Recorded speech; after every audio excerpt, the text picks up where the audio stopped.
Hello, good morning, and welcome to this week's new episode of Breakfast with Boom. I'm your host, Mr. BoomStick XL, and ladies and gentlemen, we have an amazing show with some amazing guests joining us for today's Starfield filled podcast. Obviously, we have some big numbers to talk about. We got some big quotes from, of course, Phil Spencer. We're going to get into the show, folks, though, to talk about how many people are canceling their PlayStation Network subscriptions. I am one of them. I put out a tweet yesterday. They got a lot of conversation going. At least 20 plus people in that thread were like, yep, I just canceled mine. I think it is ridiculous that they're asking $160 a year for their premium version of Game Pass when they don't have anything premium in it whatsoever. But listen, before we get into those topics, folks, we're going to get into our panel here. We also have a guest joining us. Silent Cypher should be here momentarily. Let's start first with Dreadpool. Good morning, sir. How are you feeling, and how are you enjoying Starfield? Good morning, everyone. Yes, I am feeling great. Limited sleep, but I'm still doing good. And obviously, I haven't been able to play Starfield as much, but I got a good 3 hours into it. Okay. For a game that I wasn't interested in, right? And it's got me sucked in. No lie. It's just the FOMO is real, and I'm not FOMO. I'm in the game. I'm playing. It's just now it's crack. It's the next thing to Vampire Survivors, where it's like I'm not addicted to this. I just want to play the game, but I'm not addicted. Yes, You know what I mean? So it's fun. Again, I'm not into Fallout, and I've been happy for games like that for people that were excited for that. But this is different. I understand it's the same, but different, and it's good. It's just hitting a little different, just the Yeah. way it is. It's a lot of games rolled into one. Like if you were a fan of Mass Effect, and I'm not actually sure if you were, this has the bones of Mass Effect at its core. I mean, they say open world. I think this is more like open universe. Yeah, Is a better indeed. explanation. You know what I mean? It's not the Grand Theft Auto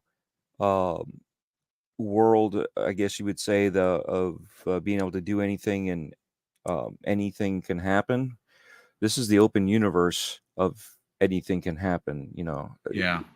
You could go wherever, you could be whatever. And no, I'm having fun with it, and I'm surprised anybody that would play it that would not have fun with it.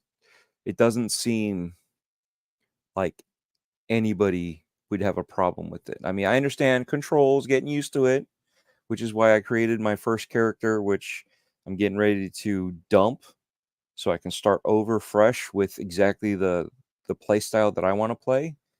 But yeah, 3 hours in, I know what I want to do. I know how I want to do it.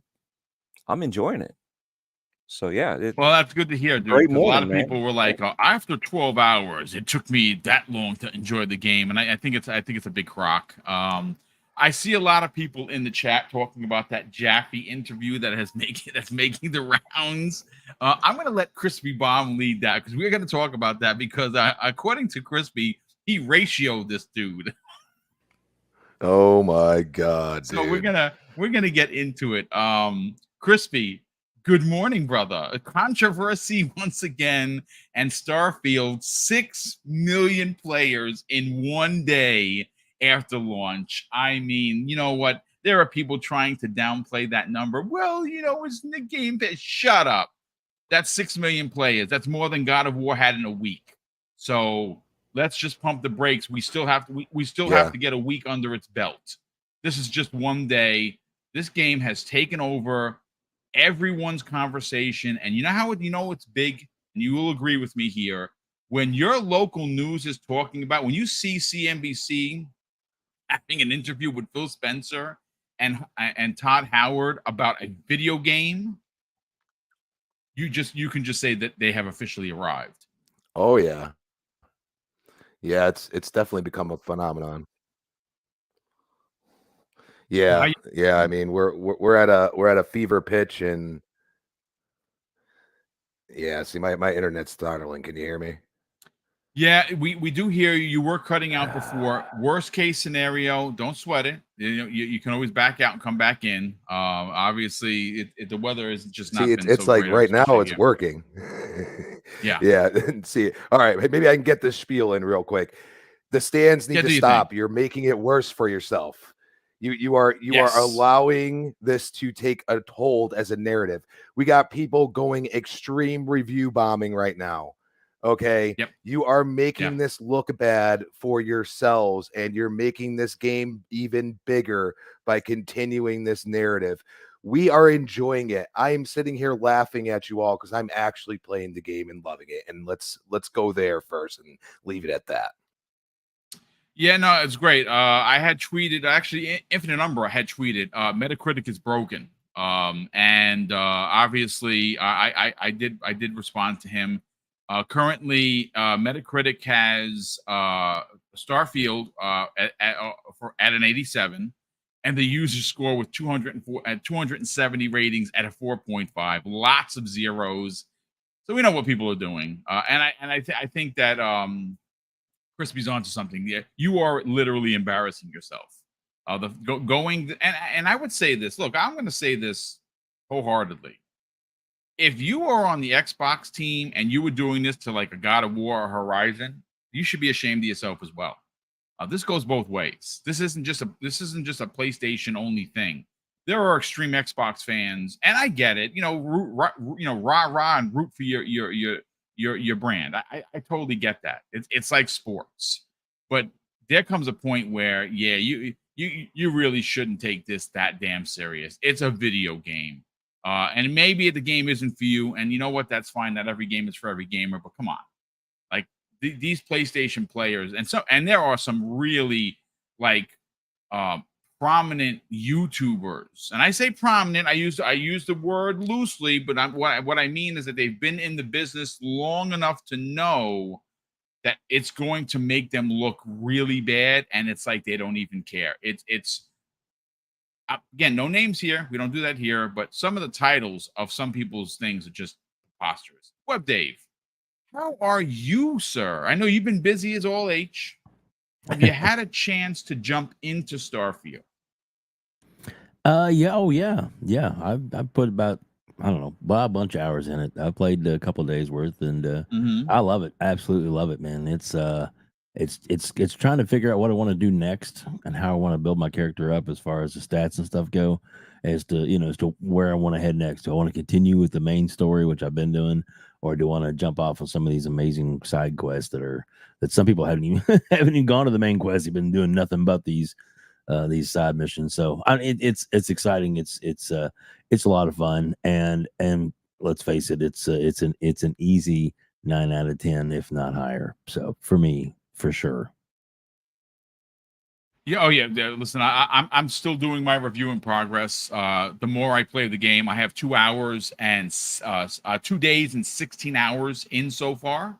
I am I just hit level 23. I've maxed out my boost. Nice. I literally just finished doing one of the challenges to max out my persuasion. I've maxed out the shotgun, which is I happen to have pick up a shotgun. Mind you, it's a blue. It's not even like a gold or a purple, and it's doing 229 per shot. Awesome. So yeah, it's freaking amazing. But listen, we got to welcome in a guest here. One of the best voices and boldest heads in the business, Silent Cypher, brother. Thank you so much for joining us. We're going to get into your some stories of Into the Starfield. Of course, we're going to be talking about to open up the show the PlayStation price increase that no one put out, and like you did not see one publication out there being like, this is not good for PlayStation gamers. We're going to get into that on how it clearly, as clear as glass, shows where the media is focused. But good morning, sir. How you feeling? Good morning, Boom. Thanks for having me. panel. It's great to see you guys. Web Dave, Dreadpool, and Crispy Bomb in the house. This is awesome. Glad it worked out that I was able to duck in. Thanks for having me. Thanks for tolerating my shenanigans once again. Yeah, man. Starfield. I'll tell you something, Boom. I probably have about 26 hours in at this point. Wow, that's nice. And that's just on the title screen. Wow. Hey, look at you. Look at you with your title screen. You know, love it's a middling title screen, but you know, for some reason it's got me hooked. No, this game has taken over my game time a lot. My son's had me play a couple matches of Fortnite, but besides that, it has been Starfield every opportunity I've had. It's been one heck of a time so far. But yeah, I'm stoked about it. Let's go. Well, listen, let's open up with the small controversy. And of course, we're gonna spend celebrating the show, talking about Starfield, some of our experiences, what Phil Spencer just recently put out there on the socials, what Bethesda has put out, what has been confirmed in regards to one day after release, how many players, what this actually means for Bethesda as a company. But we got to talk about this PlayStation Plus thing, because obviously this comes out and Sony, they're sneaky bastards, right? They kind of just slipped this in, like almost like maybe no one is paying attention. A banana in the tailpipe situation here. They kind of slip it in there with a post on their PlayStation Plus Twitter account where it's hey everyone, just want to let you know that starting next month, we're going to be raising the price to $159. But don't worry, that new price increase won't take effect until, of course, your current subscription, your yearly subscription is over. For me, my subscription ends before it would have to be, recharge the credit card on January 28th of 2024. So I'm good for the remainder of the year. Now, to be fair, and again, this isn't console warring, folks. I'm being honest. My gaming time obviously is Xbox first, Nintendo Switch second, and at a very low third is PlayStation. The last two times I've turned on my PlayStation was accidentally. I was going through trying to get to Xbox on my TV, and I went to PlayStation. Like, oh shit, it turned on. And the other time I was dusting. I haven't played my PlayStation because when Spider-Man comes out, I'm gonna play it. I'm gonna probably platinum that game because I'm a Marvel stan and I love Spider-Man and I love Insomniac. But rewinding this Silent Cypher, I want to read what I had put out on the socials. And the minute I saw this post from PlayStation regarding their price increase, I was like, oh, you know what? Thanks for reminding me. I'm going to go over to PlayStation.com, log into my account, and cancel my subscription. So, of course, you try to cancel your subscription, and it's a little bot. He's sad. Don't be sad. Don't worry about it. Plenty of people are going to pay for this utter rubbish, and you'll have plenty of money.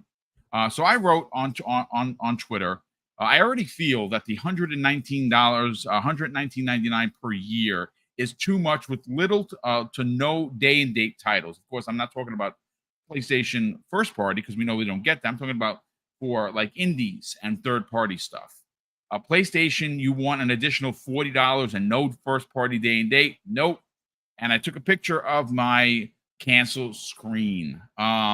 And then, I actually thought Silent Cypher, I was going to get a lot of hate for this because, a lot of people are just, some of the PlayStation community are very hateful people. Mm-hmm. Most of those hateful people I have blocked so they don't even see what I write, and that's fine. But then I started looking and I was counting 1, 2, 3, 10, 15, 20, 21 people that responded. Said they're canceling. As a matter of fact, one gamer from Canada says to me, "Guy, it's $189.99 plus tax here in Canada with the new price increase." Yikes! That hurts. So let's talk about this because one of the things I find interesting is Sony, being the market leader that they are, they seem to believe that they're infallible. That they that you know, if you fling poo at them, it just rolls right off their backs like duck to water, like water to a duck. And what's interesting and why I bring this up is because obviously, you know, many people in the community, including myself, and I'll be more than happy to stand on this hill, say that if Starfield would have been a PlayStation exclusive like Jim Ryan wanted it to be, this would be a 10 out of 10. This would be the greatest game ever reviewed. Certain people in certain news outlets would have given this a 10, not a 7. Dan, I'm looking at you.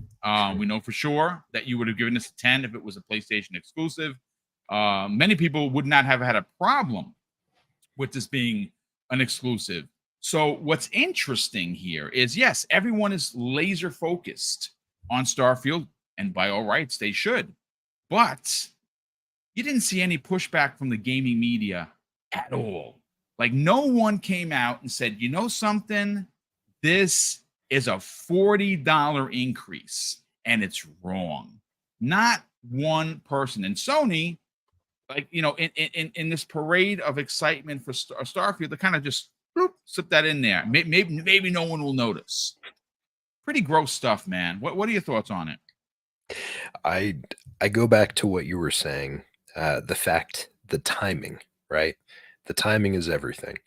And the way that they respond. Again, like I know I've talked about it before, but I feel like we've gotten back to the trend with Sony, kind of like where we were at with PS3, right? Where it's that arrogance, it's that expectation that you want this premium product, you're going to pay whatever we charge you, and you're going to like it. That's the way that this arrogance and this approach feels. Once again, I feel like we're already shifting back to that pendulum change, right? Where all of a sudden Sony isn't like the one that's on the ropes for the last little while. So they're very comfortable, they're very happy with where they're at, they're complacent. And so now they're starting to make some of those arrogant moves like they've done in the past. Because we've seen this time and time again, right? You see Microsoft, they'll do really good one generation, then they get their shins kicked in, they struggle, they suffer, they have to rework, they have to go back to square one, and they have to reassess where they're at.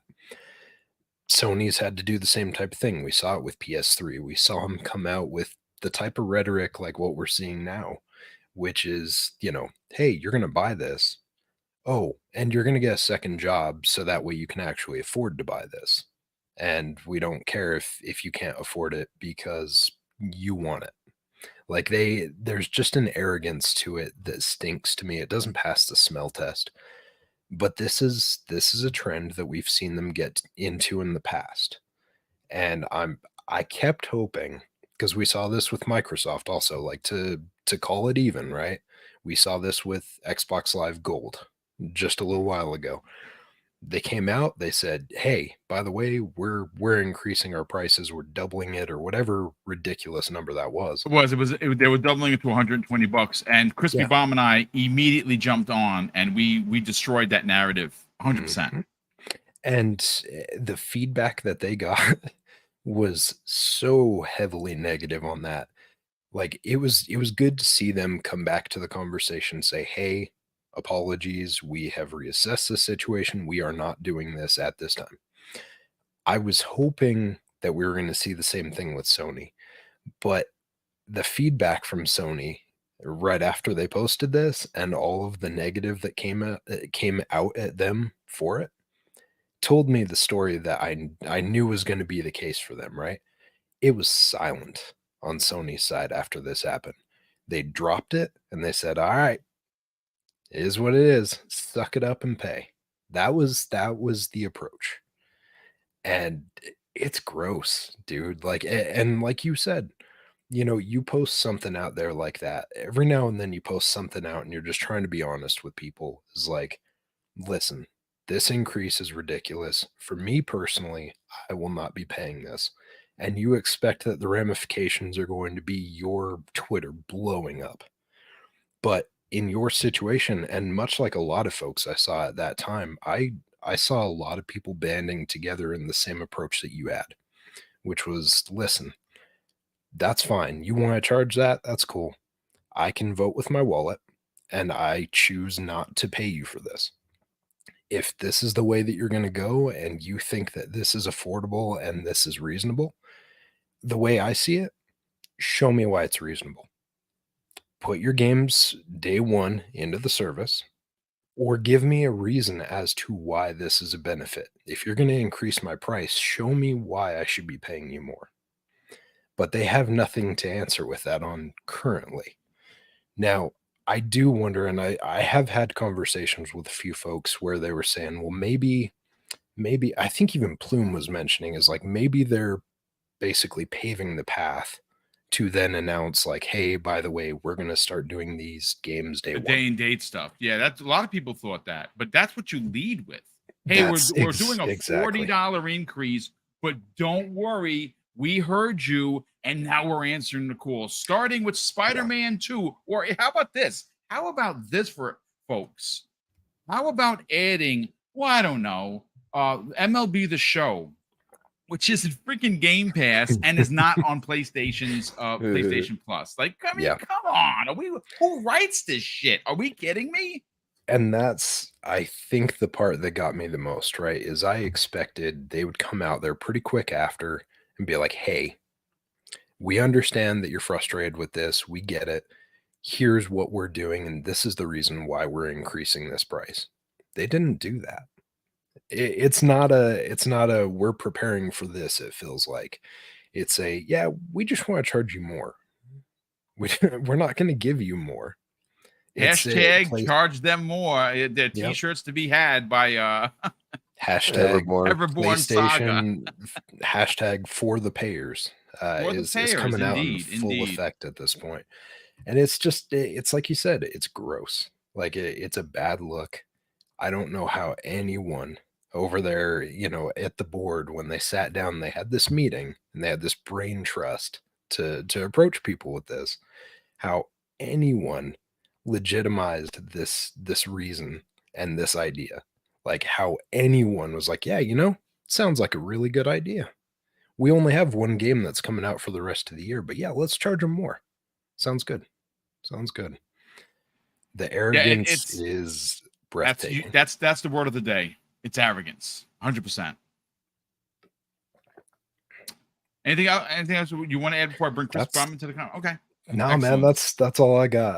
I honestly like the stones on Sony for flexing that and coming out and being like, yeah, we got you guys. Yep. And no pushback. See, Crispy, no. I want to bring you in on the conversation because obviously this is one of those topics that you're going to sink your teeth into like a juicy steak. No pushback from the community, no pushback from the gaming media, just acceptance.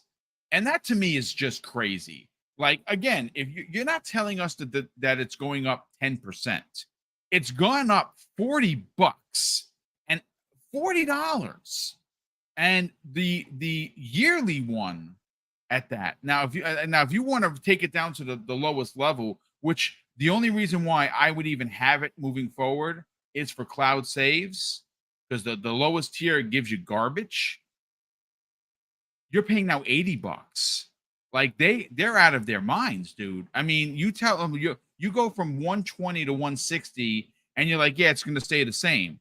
Why are we paying this? And what are you giving me for my extra $40? Let's talk about it, Crispy. Oh my God. I here's the worst part of this.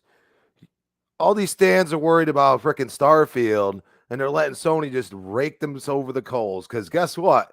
You ain't making me want to buy PS5. I'm sorry. You're not. You don't have any multiplayer exclusives anytime in the near future. I like multiplayer games. I mean, regardless of Starfield, I still went back because, MK1's coming out and went back, played some MK11 just to, break off some rust while we get closer here. And I'm just like, it's so easy to find a match. It's so easy to do this. It's so easy to do that. Like, why would I go and now pay $40 more than other people have been paying, to begin with? And you're not giving any day and date. You're not doing anything for the consumer whatsoever. I mean, this is clearly what turned me off in the Xbox 360, PlayStation 3 era. When you said, oh, we're going to charge $600 for this console. And I'm like, bro, I don't got that kind of money. And this is back when $600 was worth way more than it is now, by the way. So you're going to go and tell me you're reverting back to what you used to do? I mean, have you learned anything? Have you? And then to top it all off, you're sneakily putting it in there as Baldur's Gate 3 comes out for your platform, and then Starfield sitting there taking up all the narrative. Oh, isn't that clever? The problem is some people are going to be logical and not plastic box warriors and say, I ain't paying this. You know what? Maybe I'll get an Xbox Series S and try out the Starfield. You know, you didn't think of that, did you? And the worst part is none of these people that are PlayStation fans, oh, you know, call us Xbots and stuff like that all the time, have even called it out, or they went and made one video. Maybe a couple of them made one video. Like literally, if Xbox didn't reverse, we were going to be no holds bar for probably an entire month until we figured out that they weren't going to change it. Like Sony clearly is not going to change their mind now because people are like, oh, it's fine. We're just going to talk ish about Starfield. That's what we're going to do. You know, because at the end of the day, you do have a voice. It's called social media. And if you actually use it and actually put a bad narrative about a price increase, which is astronomical, by the way, for not having any day and date exclusives in there. And not even their own first party stuff that's just coming out. Like if you were going to announce this, Crispy, wouldn't it have behooved Sony? Like I get you don't want to put Spider-Man in there. I get it. Spider-Man is going to sell like hotcakes. It's probably going to sell 5 million in its first week. No doubt about it. It's going to be an amazing experience. But MLB The Show would have been a fantastic jumping off point, but no. And you don't see as well many third-party deals. Like literally, Boom's like, I did this because of Stray. What else have you gotten since? Sea of Stars is the only one that literally, and how long has that been?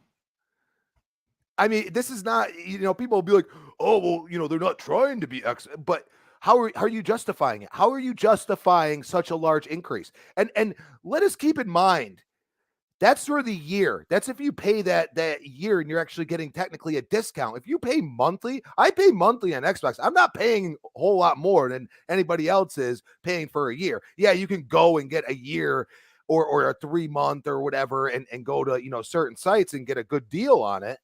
But at the end of the day, I'm sitting there and I'm like, you know, I'd rather just pay the month because it works for me. I don't have this huge amount of money to drop. And, you know, that, you know, little bit of money, which they, you know, that $2 increase. I mean, everybody was up in arms for that, but I'm sorry. It's a lot better than this large increase across the board of all their tiers. I just, it doesn't make any sense to me. And, you know, unfortunately, nobody on, you know, that are Sony fans that, you know, quality and all that stuff, you know, are sitting there, you know, actually saying this is bad more than maybe one video. I mean, seriously, like I didn't see any of the podcasts that are Sony centric that were like, you know, going crazy about it. They basically swept it under the rug. See, no, you know, they told you how terrible Starfield was instead of talking about that's sweeping it under the rug. I mean, all the review bombing and stuff. I mean, this is what they do. See, us Xbox gamers, we actually like games, and we don't hate people for liking what they like. If you don't like an RPG, don't play Starfield. Yeah, it is that freaking simple. Like, yep. And you know, I see people like, hey, you're a reviewer and you know this is an RPG, this is a Bethesda RPG, and you know that your company decided to put you, of all people that does not like RPGs, into this game. You're like the third person over the shoulder story driven guy that needs a linear story, and that's the guy to go and do it. It doesn't make any sense. The same that doesn't make any sense for these guys to just be like, oh, Starfield this, Starfield that, and just forget about a huge increase for nothing. You got nothing. So basically you ask for nothing, you get nothing. And that's the way they're doing it. And you know what? For me, just being an Xbox owner, that's going to continue. And it's going to continue in my entire household because I am not supporting a platform that is going to rake me over the coals. I get that enough throughout society. You know what I'm saying? Between all the bills you have and they just keep increasing and they have no justification. I am not paying for an entertainment source and being like, oh yeah, it's fine. I'll just pay more. Yeah. What do I get? Oh, nothing. Oh, Okay, yeah, I'm good. No, I'm not that guy. Sorry. So No. if this was Xbox, we all know we'd be lambasting them right now. We would be giving them the business and rightfully so. That's what you do. You don't bow down. You speak up and you make your listen. You have to put up a fight. Otherwise, these companies, these $1 billion and sometimes $1 trillion conglomerates will roll over you.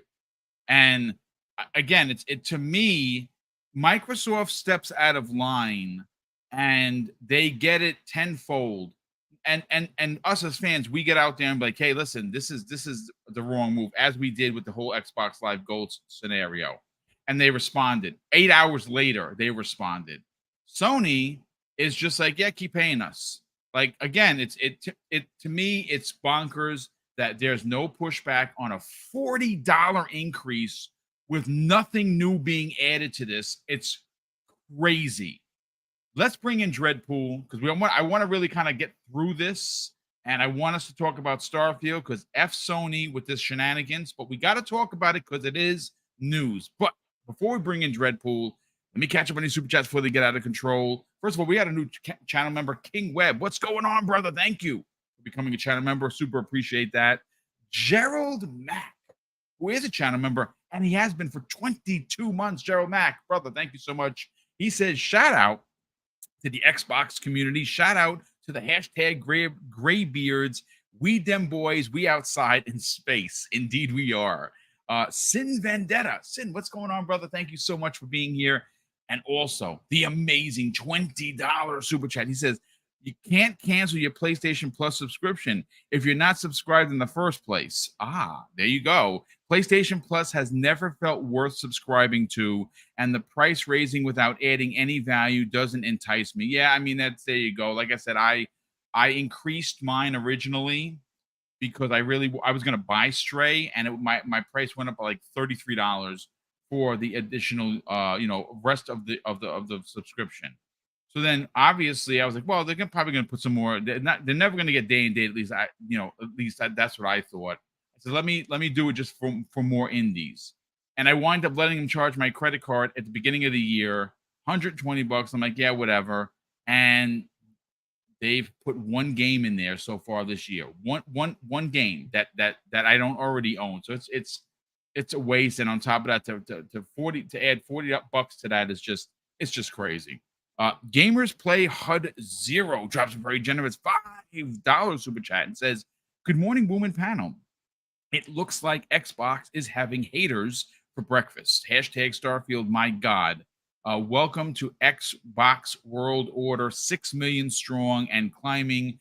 Hashtag game on. Yeah, we're going to get into that number. That is astounding numbers on Xbox. Gerald Mack drops a very generous $5 super chat and says, doing a storyline that Brent shoots some kind of force power,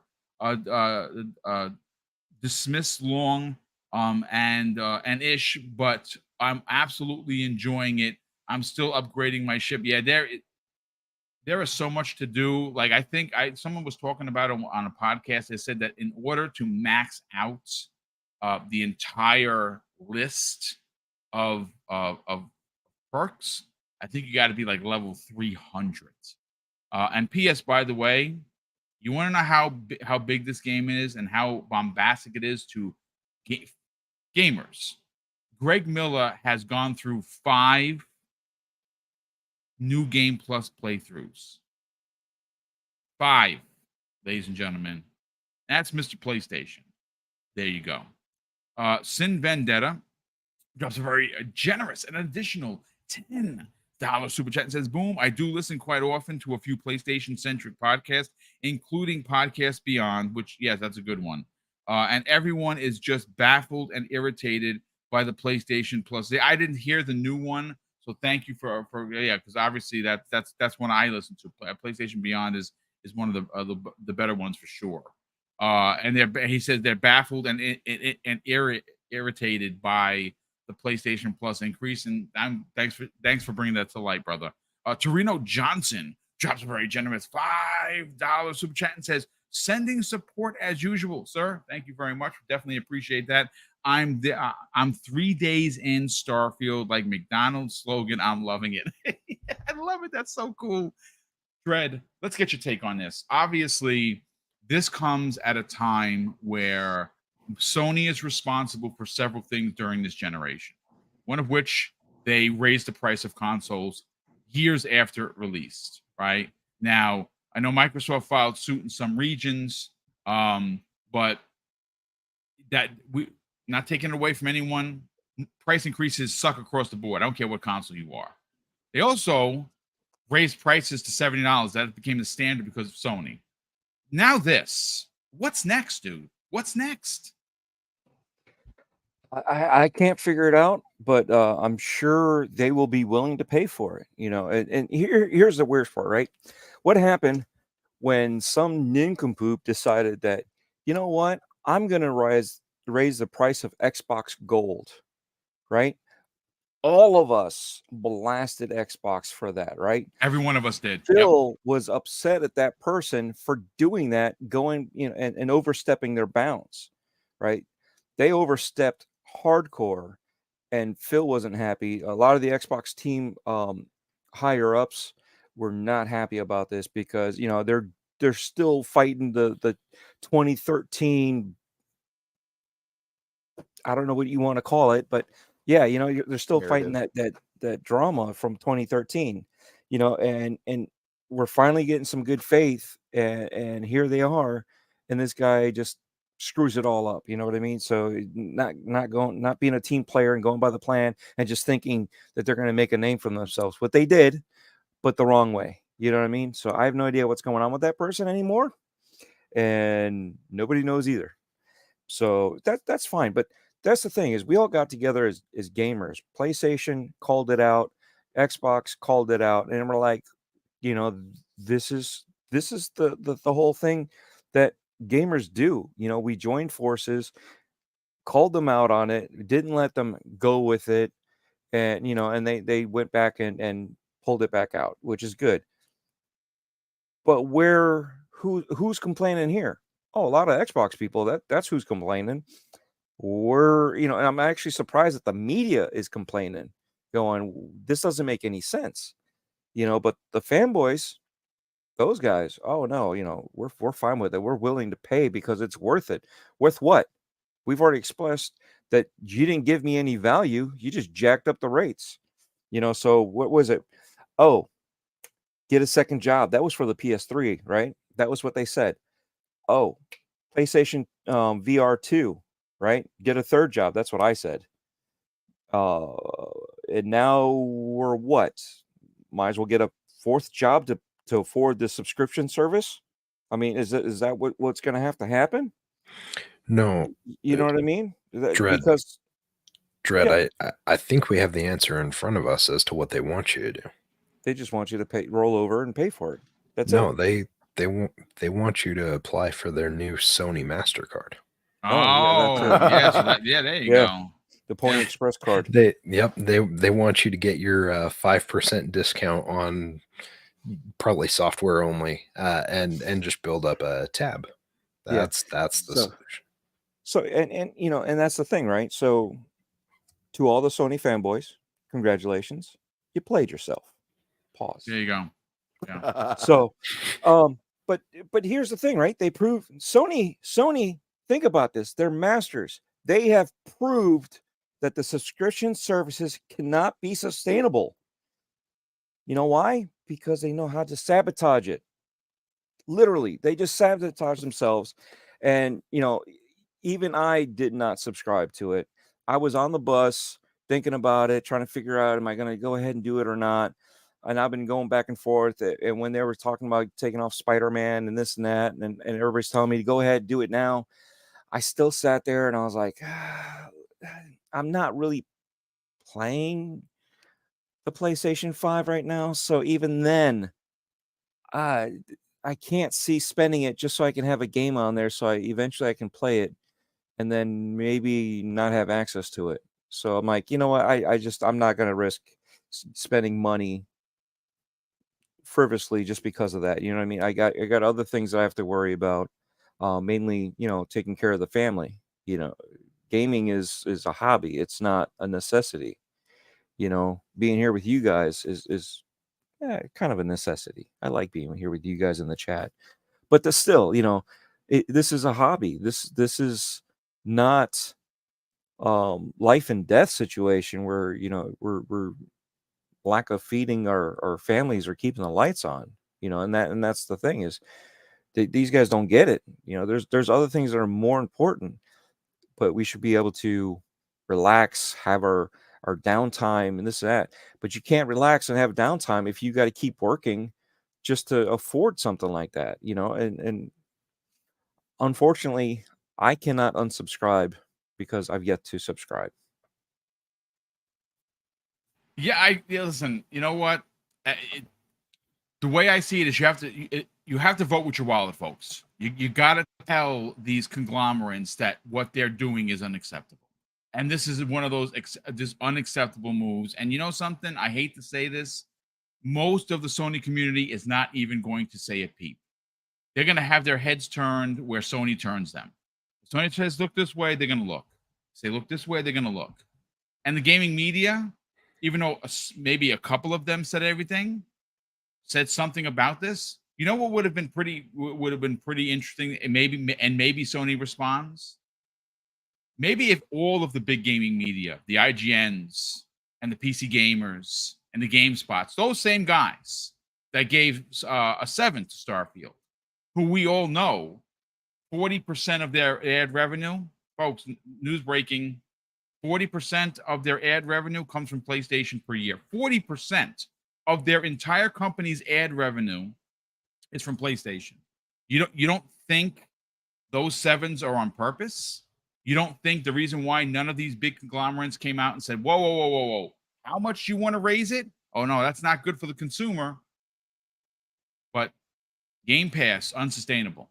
It's going up $2. I cry foul. Get out of here, Dave. Let's close out this topic. You're a money man, obviously, and this to me would be I considered career suicide. If you were a company trying to maybe come out of third place, but if you're in first place, some people say, "Oh, this is a brilliant move," because nobody's going to move against Sony because they're the market leader, Right? So people just do what they say, what Sony tells them to do.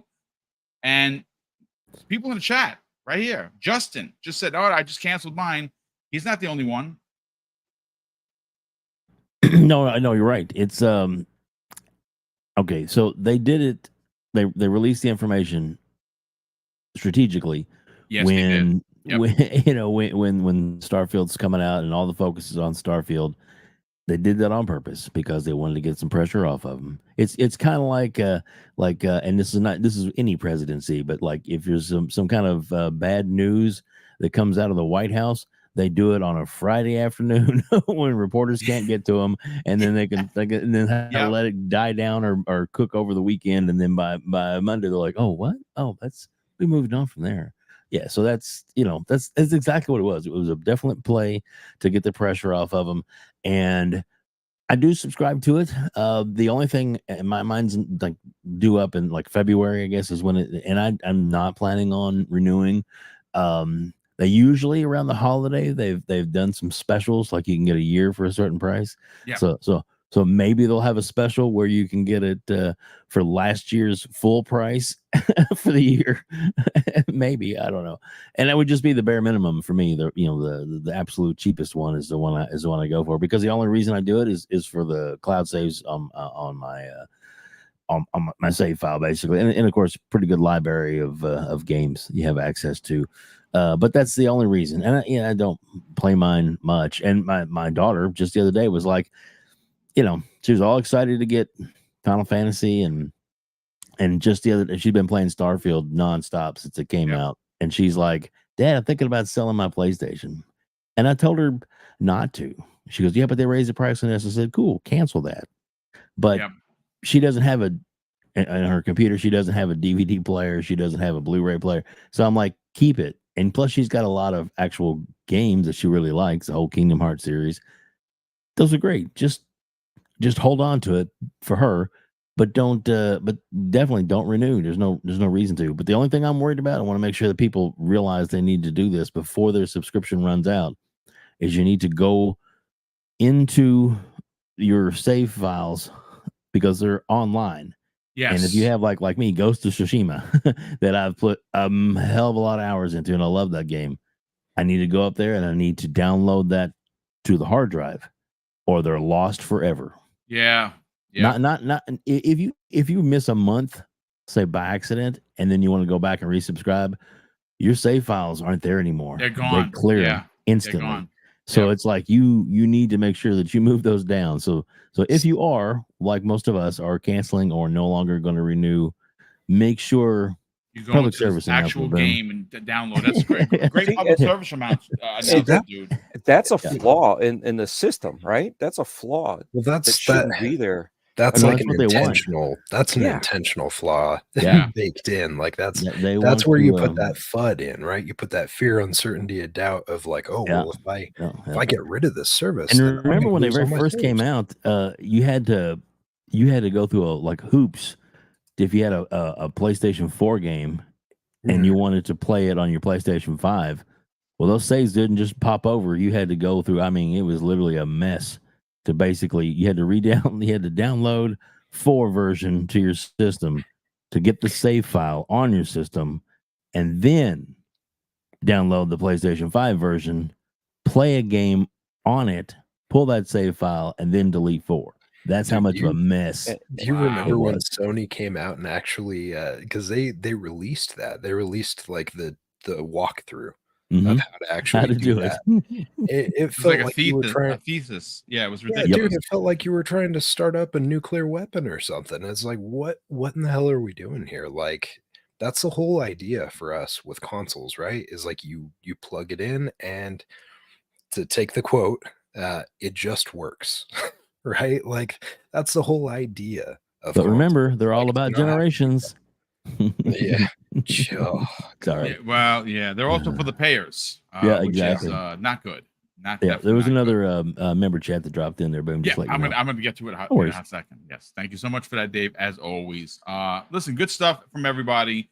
I don't think anyone was disrespectful. I think we handled it like you would expect on this channel.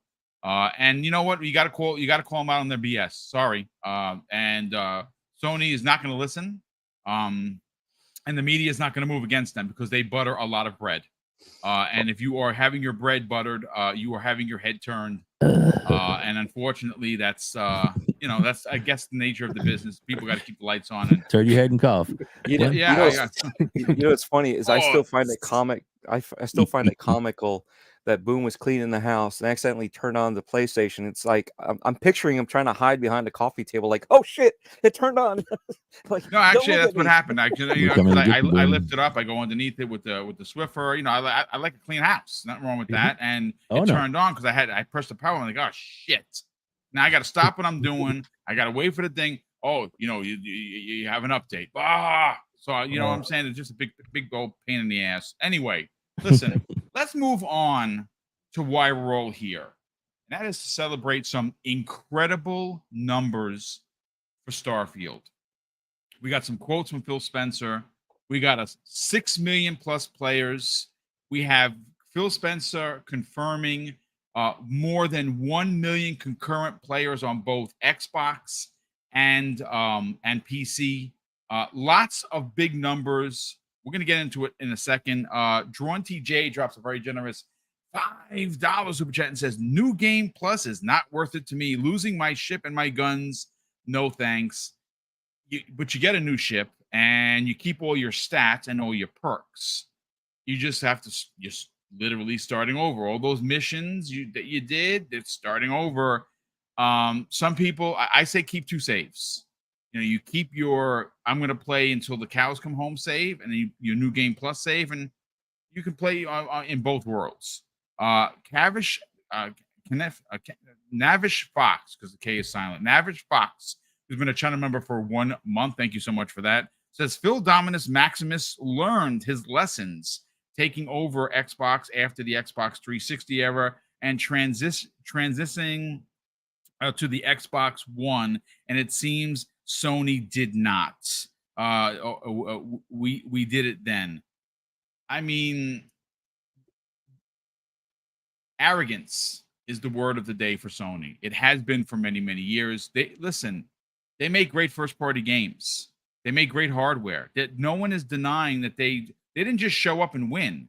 They won because they put out good content, folks. Now, again, maybe the content isn't for you. I hear you. If that's not your bag, okay, we can have a conversation. It's my bag.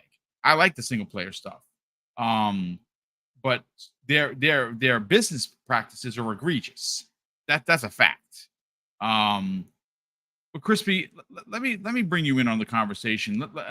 Let's get into the celebratory mindset of Starfield and what it's done for gaming, what it's done for Xbox, and what it's done for many Xbox players who've been waiting for a quote unquote banger. Phil Spencer wrote this yesterday. Congrats to Bethesda Studios and Todd Howard on their incredible achievement. They poured themselves into Starfield, and it's thrilling to see the response from players. I'm having a great time with my current playthrough, equal parts space hero and landscape photographer, which he likes taking the pictures, which I can't stop doing. Their photo mode is godlike. This is a really big deal. We have confirmation again that they have Phil Spencer from this comes the way of Benji Sales, good friend of the program, great friend of the community. Says Phil Spencer has announced Starfield has hit more than 1 million concurrent players across all platforms. Congrats to everyone at Xbox and Bethesda. And right after that, Bethesda confirmed that not only, Crispy, they crossed 6 million players a day after it released officially on Thursday morning. Bethesda confirmed we have crossed 6 million players. The game officially launched on Wednesday. It is right now the biggest Bethesda release in the company's entire history. Think about that for a second. Crispy, let's talk about it. There's not much else you could say. They said it themselves. One thing you got to give Phil credit is, and we gave him, some smoke about this. It was delayed a long time, and you could imagine. And I'm going to be honest with you. A lot of people are like, "Oh, there's this weird bug." Some of these bugs are left there for a reason.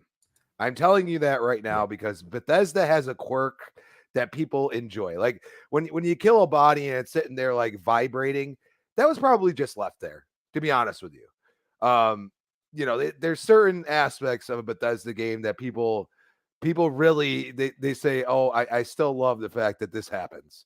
You know what I mean? And yeah, there's gonna be people like that never played a Bethesda game in their life or like, "Oh, that's stupid," or "Let's be overcritical of this." This isn't like some, straight 20-hour linear game. Like, yeah, you could beat it in between 20 and 30 hours if you mainline the story, but the amount of side quests, holy wow. And we haven't even gotten to the fact that, there are mods coming out, but there are some that I think are working on some huge mods. And I'm going to tell you right now, and all I'm going to say is I've been on Earth and I could see the possibilities of a mod for Earth. Yes. And it kind of reminds you of a game they did before. I'm just saying. And I'm going to tell you right now, I guarantee whoever does that, and if they do it well, they are going to be a part of Bethesda in some way, getting paid by them, because that's what they do. If you do good work, if you put in all that time, they will hire you or they will pay you for that mod. So if you're thinking, "Oh, I do this just for fun," hey, maybe I'm sure there's submission process and stuff like that. If you think it's a banger of a mod, maybe throw it their way and say, "Hey, do you guys like this?" And if the community likes it, they're probably going to like it. And this is where you go and say, people are like, "Oh, well, that includes Game Pass and this and that." This is why we just talked about what we talked about. You got Game Pass. Guess what? You get a game that people paid $100 on Steam for. Think about that. to play it early. We paid $30. Okay, but that's the Game Pass effect. Oh, you know, at first we were kind of apprehensive. We're like, why are these guys doing this? We understand they need to make money. And at the end of the day, I don't have to get the early access. You know what I'm saying? And until a certain point, I wasn't expecting to. Okay, but that's the thing. Like, you know, fear of missing out, all those things. Like, it's still a choice you have, and they allow you to have it. So you got your subscription. You wanted to wait until Wednesday. You waited until Wednesday, and I'm seeing even better responses that from the people that waited.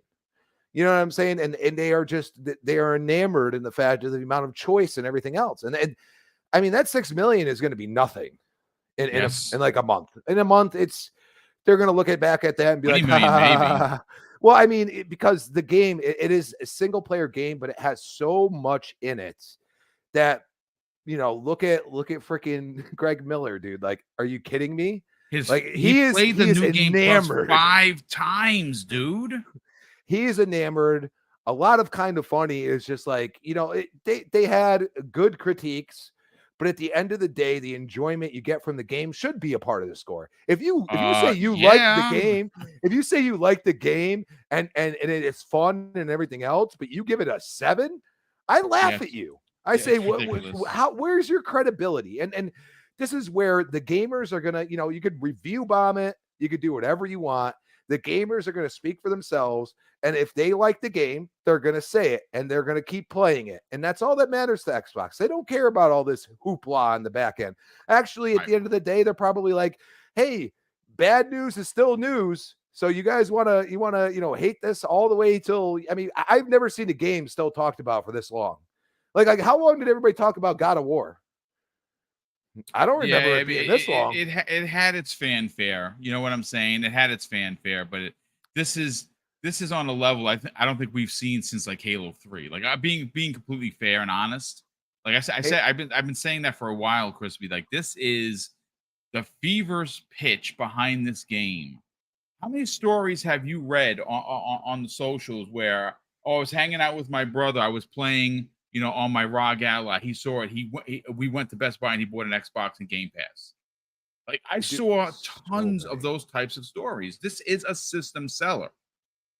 And people are playing it on different devices. Yes. I haven't seen many complaints about these devices and how they work if you optimize them correctly. The only complaint I see a lot of is PC people maybe go through some tutorials on how to, you know, optimize it. I mean, I saw somebody complaining and they had a 3070. You know, my son has a 3070. The game runs fine. And his PC, the original build was $600. So we've added to it, but it runs fine. And he's like, yeah, I had to, you know, turn down some settings and stuff like that. I had to go through a different site to be able to do some of the things, which Bethesda, you got to work on that. I mean, you should have optimized it a little better. Let's be honest here. Okay. Yeah. So, you know, let's be honest. I mean, I'm not playing it on PC. It's optimized for the Series X. The thing runs fine. I've seen people have it crashes. I suggest maybe, you know, doing a full-on reset of the console. I haven't seen a lot of people say, hey, I did that already. Because usually when I'm having issues like that, I hard reset it and unplug it for 30 seconds or whatever. Yep. And usually that fixes it. But I haven't seen anybody really doing that. So I don't know if they did or not. I'm just speculating because I haven't seen them say, hey, I did this already. Also, you know, there are sometimes there's updates that you need to go into the actual system and everything and look for updates. And then you'll find that there's an update. These are just suggestions I have because, you know, the only issue I've had was the original of launching the game when it was in early access. I had to just keep hitting launch and backing out of the game and, you know, actually exiting the game. And that's the quick resume thing. It's got its quirks, but when it works really good. Because like literally I could turn on my Xbox right now, hit on Starfield, and within 30 seconds, I'm back into the game and ready to play again. You know, and I've never had this. Like us us older guys were like, dude, this is just incredible. I just love this. Like, because this game is huge.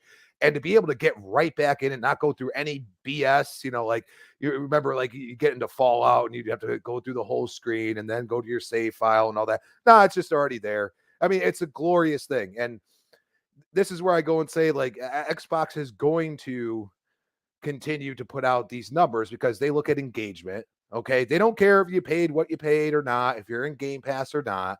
They have been doing this for a while. Stop trying to nitpick certain things. Okay. And don't listen to don't even give them the time of day, these fans that are just fanboys that are going crazy over it and just like, oh, Starfield, well, this happened on this, and this is this user score, when there's zeros of people just saying it sucks, and that's it. And it's just like, did you play the game? Well, there's a few people that have proven that, a lot of them didn't, but we'll leave it at that and just say congratulations to Bethesda and Xbox, regardless of how we felt before. Thank you for supporting them and giving them more time to make this game even better. And we'll get into our experiences in a little bit, but it's just a great game. We'll come back around and get you everyone's quick hot take on that. Silent Cypher, Chris brought up a tremendous amount of great points. The one of which is playing everywhere and anywhere you want as a player, not stuck on a console, a box. You can literally play this on anything. And we know that because obviously we heard from Paris Lilly, who's been playing the H out of this game. He put out a tweet just yesterday where he says this: Xbox Play Anywhere is easily one of the best gaming features we've had in the past decade. My progress going from console to PC to cloud to console and back to PC is so great. It's an amazing quality of life perk. When you consider how many people are going to be playing this game, and we know that it's over 6 million. It's over 6 million players one day after launch. That we're going to be seeing Forza Horizon 5 type of numbers very soon. I would not be remotely surprised if we see a 10 million player count mid next week. Maybe even we open up Monday with that. And it's just going to keep going because the word of mouth, again, you've been on a show before where we talked about Xbox needing that zeitgeist type of title. This is that game. This is the game that is very Star Trek. This is very, very Mass Effect. Very, very Bethesda game. But it literally is a game that is different for just about everyone. And it's based on where you want to tell your story. You want to be a badass pilot with incredible targeting skills, you can go and do that. You want to be someone that just goes out like me. I love going here, there, and everywhere. Did anyone know that New Atlantis, past those borders, past those giant walls that surround the place, there is so much to find out there. I wound up stealing 2 ships. I found a couple of landing spots. I found an abandoned pumping station that was huge and taken over by pirates. I got a couple of legendaries out of it, but you'll never know unless you just go looking for this thing. What are your thoughts on these incredible numbers? 1 million plus people concurrent, 6 million plus players. Unbelievable numbers for a new IP. Yeah, I mean, that's 6 million, like right off the snap, is huge. And like you said, it's only going to get bigger. Those were early numbers, and I feel like it was almost a little bit reactionary because I feel like there was a narrative that was kind of building that people were getting kind of confused with the numbers because they were seeing like the 240 to 250,000 concurrent on PC and stuff, and they're like, oh, well, that's not that much because so and so sold this and blah blah blah. And so I kind of feel like they almost came out with the 6 million announcement like maybe earlier than we would have actually seen normally. Like maybe they would have waited until this next Monday or next Tuesday to be like, hey, here's a full week's worth of data. Because it kind of felt like it was a little reactionary. But that being said, 6 million as the number that you show up with, that is huge. Like that's on a scale that a lot of games can't tout, right? Like that's huge. And as far as things go, like it's only going to get bigger. It's got plenty of space between other releases over the next little bit.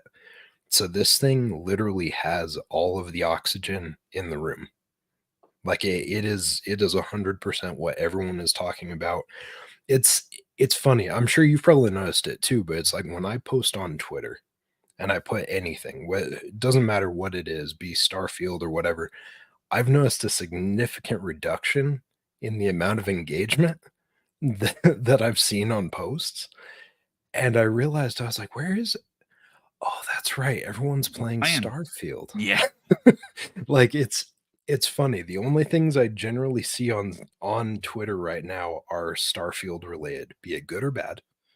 Um it's it's either positive takes or negative takes, but it's generally like it's people just enjoying the game. And that's what these numbers are saying, and that's what it's going to continue to be. Like this narrative is going to get bigger and bigger. It's like when I was talking to folks in the chat earlier, one of the guys, Mark, he mentioned that his mom's playing it and like was That is playing awesome. Skyrim, I think, Love back to in the hear day that. and stuff. And he's like, my 77-year-old mom is playing this. It's like this has that type of generational footprint that a lot of games wish they had. Um, Unfortunately, there are some folks out there that would rather make it make it a negative situation. I think you guys were talking about it earlier when I came in, but about the guy that Jaffe called out and literally like led him down a path to be like, "Oh yeah, you mean when this happened, that person made you burn the bodies?" And the guy was like, "Well, yeah, that's part of why I don't like it." And Jaffe's like, "You haven't even played the game because that's not even in the game." And he's like, "Well, but I swear I played the game." It's like there's literally people Wow. out there that are going out of their way right now And straight up because of lying. how Yep. because of like how salty they are that it's on an ecosystem they don't like, that they don't want to support, even though it's like a massive game and it is a very good game. They just can't handle the fact that people are having fun on an ecosystem that isn't theirs. And it's sad. It's like, just get over it. Like, wherever the games are, it's like we were talking about, right? Like, you're going to be playing Spider Man 2 when it comes out because you're excited about Spider Man. I'll bounce over, I'll play other stuff, I'll play stuff on the Switch or I'll play stuff on the PlayStation or PC, wherever it comes out. Wherever I can play the game and I see something that's interesting, like I'll go play it. I don't care what ecosystem it is on. And it's so frustrating that so many people are so like hell bent on staying in this little bubble when they could just go out and enjoy other games. See, Cypher, that's the thing. That's the key thing. You're a gamer. Yeah. Plain and simple. Gamer. That's the way we should be. It's such a hard thing for some It's folks actually out quite there. It kills sad, me. to be honest with you, Cypher, to see that people are putting such maximum energy into trying to change a fun game's narrative because Mhm. it's not on your box. And the Yeah. effort that's going into this really makes you wonder. And I don't say this facetiously or in jest, really makes you sit back and be like, maybe some of these people really need to kind of have that that RTS moment and take a look at their lives, because Yeah, I'm they need a sorry. Steel Rain moment.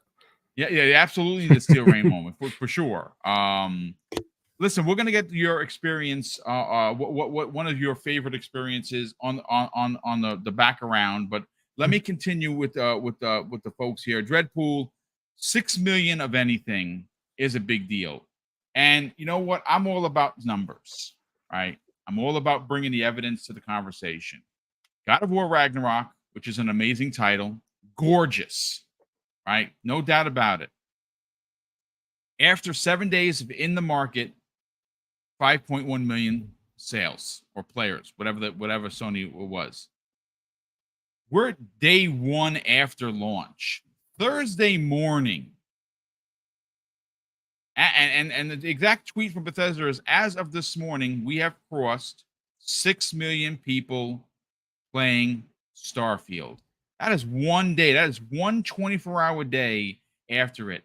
What do you think this game is going to look like in 7 days? Add 6 more days to it. I think they're going to hit over 10 million. This is a phenomenon, dude. Let's talk about it. Yeah, I can see it happening. I mean, if you think about it, not very many people had early access. And for the morning of Thursday morning. So you think about that, and you see that they hit 6. I mean, what's going to happen this weekend? Because right now, I mean, even myself, as busy as I was playing early right before the show and had to stop because I got to pay attention. I can't. I mean, if I get into the game, I will not be listening to you guys. I will not be talking to you guys. I'll be just. Oh, you sucked mean into like the game. Asante was doing on Primetime Gaming? Yeah, I'm I just You saw did a that. pretty good saying. job of balancing that I saw act, I'll that. tell you. I'm just He saying. tried. He tried. It was Just got to noticeable. learn how to multitask. That's all. But no, but that's the beauty of it is thinking how it again. I'm not addicted to this game, but I'm Oh, I'm loving addicted. I have a playing it. problem. I love going back to it, and that's all I've been thinking about. I had the early access and just haven't been able to put the time in, and it's that good of a game that think about. We got this weekend.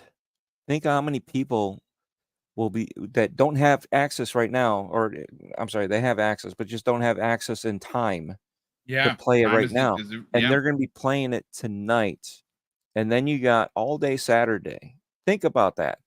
You're going to have so much conversation at the water cooler, right? We talked about the water cooler talk. I'd rather do scores or recommendations or any of that stuff based on the water cooler talk versus Metacritic, right? So you look at that and you see, what was it, Crispy, right? You were just talking about earlier in the show that people that do not know nothing we're talking about Starfield. Hey, did you hear about this game? It's blowing up on my Twitter. I mean, think about that. Think about how many people are on Twitter. Yep. And it's blowing up that they have attention to it. They're paying attention and they know nothing. They are not even the normies. They are nobodies when it comes to this part of the industry. Yeah. And yet they're inquisitive. Think about that. And then the fact that how we're talking about, hey, did you get to this part in the game? Oh, did you see this when you hit this side quest or this mission or this? And it's like, and then you got, you have the likes of Greg Miller doing a +5. You have the likes of David Jaffe, which again, we know both of those two are hardcore PlayStation eccentrics. They love the troll, they love this and that, and they're giving it love.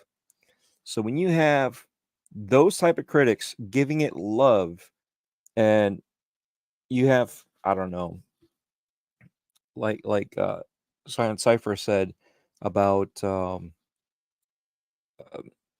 being called out as a fanboy that they didn't even play when David Jaffe called him out. It's like you led him down the path, and now you see that these guys don't deserve, right? These naysayers don't deserve a platform. They don't deserve all this attention. And I'm glad we don't know who that person is. I'm sure there's some of us that do, but let's leave it at that. They're nobody because that's all they're doing is seeking attention. And at the same time, I think Dan, right? He needs to wear his white makeup and red nose. We just know Absolutely. it. He's definitely clown number one. Oh, Ringling Brothers yeah. and Barnum and Bailey Circus got nothing on that dude. Sorry. Did he move to Florida with the Ringling Brothers or something? Hey, maybe. I I don't know. know. Is he sponsored by them? Maybe, I don't know. But again, Check the those game numbers. is Check the bank fun. account. It is like I said, I have been busy working. My coworker is on vacation. So I have had to do double duty, double the work, double, you know what I mean? Trying to just to keep up the demand. And I'm, and make that work. And I just come home, sleep. And it's like the whole time I'm thinking Starfield. I can't wait to get back on there. When am I going to be able to have time? So it's like, oh, no, can't do it. No, can't do it there. And then this morning was like, you know what? I got a couple hours sleep. Screw the rest of the time. I'm going to jump on before the show and I'm going to play. So again, it's addictive. I'm sorry, but it is. It's a good game. It's when hard. I'm not playing it, I'm thinking about it. When I'm playing, I'm thinking about it. It's just crazy. Yeah. It's like I brought up Vampire Survivors. I was thinking of different combinations back in the back when I was playing it hardcore when I'm not addicted. But I was thinking of different combinations to situate and figure out how I was going to create my character to move around and stay alive as long as possible. So again, this is what I'm doing now, figuring out what I want to do. I figured out how I want to play. and I'm going to start over fresh from the start. But I've already got good 3 hours in. And again, it's a slow burn, right? For some people, like for me, when I first started, was a slow burn. I was enjoying the story, but it wasn't bad, right? So I understand. But I'm 3 hours in, and I'm hyper excited, right? For someone that, I could live or not live, worry about the game. Is give or take, whatever. I don't care. Not a big deal. My excitement only picked up the more and more they showed the game off, right? My excitement picked up. I didn't have FOMO. Now I have FOMO because I want to hurry up and get back in the game. So I'm missing out that I'm not playing the game right now. And now imagine that, as I said, with the water cooler talk on a Friday with everybody that got a chance to play last night, and they're like in the morning, they're like, crap, I got to go to work, and they can't wait to get out of work so they can come back and play the game. You don't think they're going to be talking to their coworkers? You don't think that those people are going to be like, whoa, wait a second, you did what last night? I heard about that game. And my kid happens to have Game Pass. You don't think they're going to be jumping on there too? I think a lot of that will be the word of mouth. They have the proof is in the pudding right here. They've done it. They've more than done it. I mean, we've seen people, there's Harkeet, welcome to the show. Hey, by the way, everybody, we got almost 700 people here. I know we've topped out at 700 plus. Hit that like button. Share Thank this you, out. sir. Very, very kind of you to say. We are on fire here, and this show is almost right there, Starfield level. I mean, we're like right there. We're addictive. We got you got to get those likes up. But again, you got people playing. Heartgeat's at 70 hours in. Right? There's other people that were guy at 70 went hours. 3 days with 3 hours sleep because he's that addicted to this game. Think about that for a second. 3 days and 3 hours of sleep. Think about that, dude. That conversation was so fun to listen to. Also, like to see.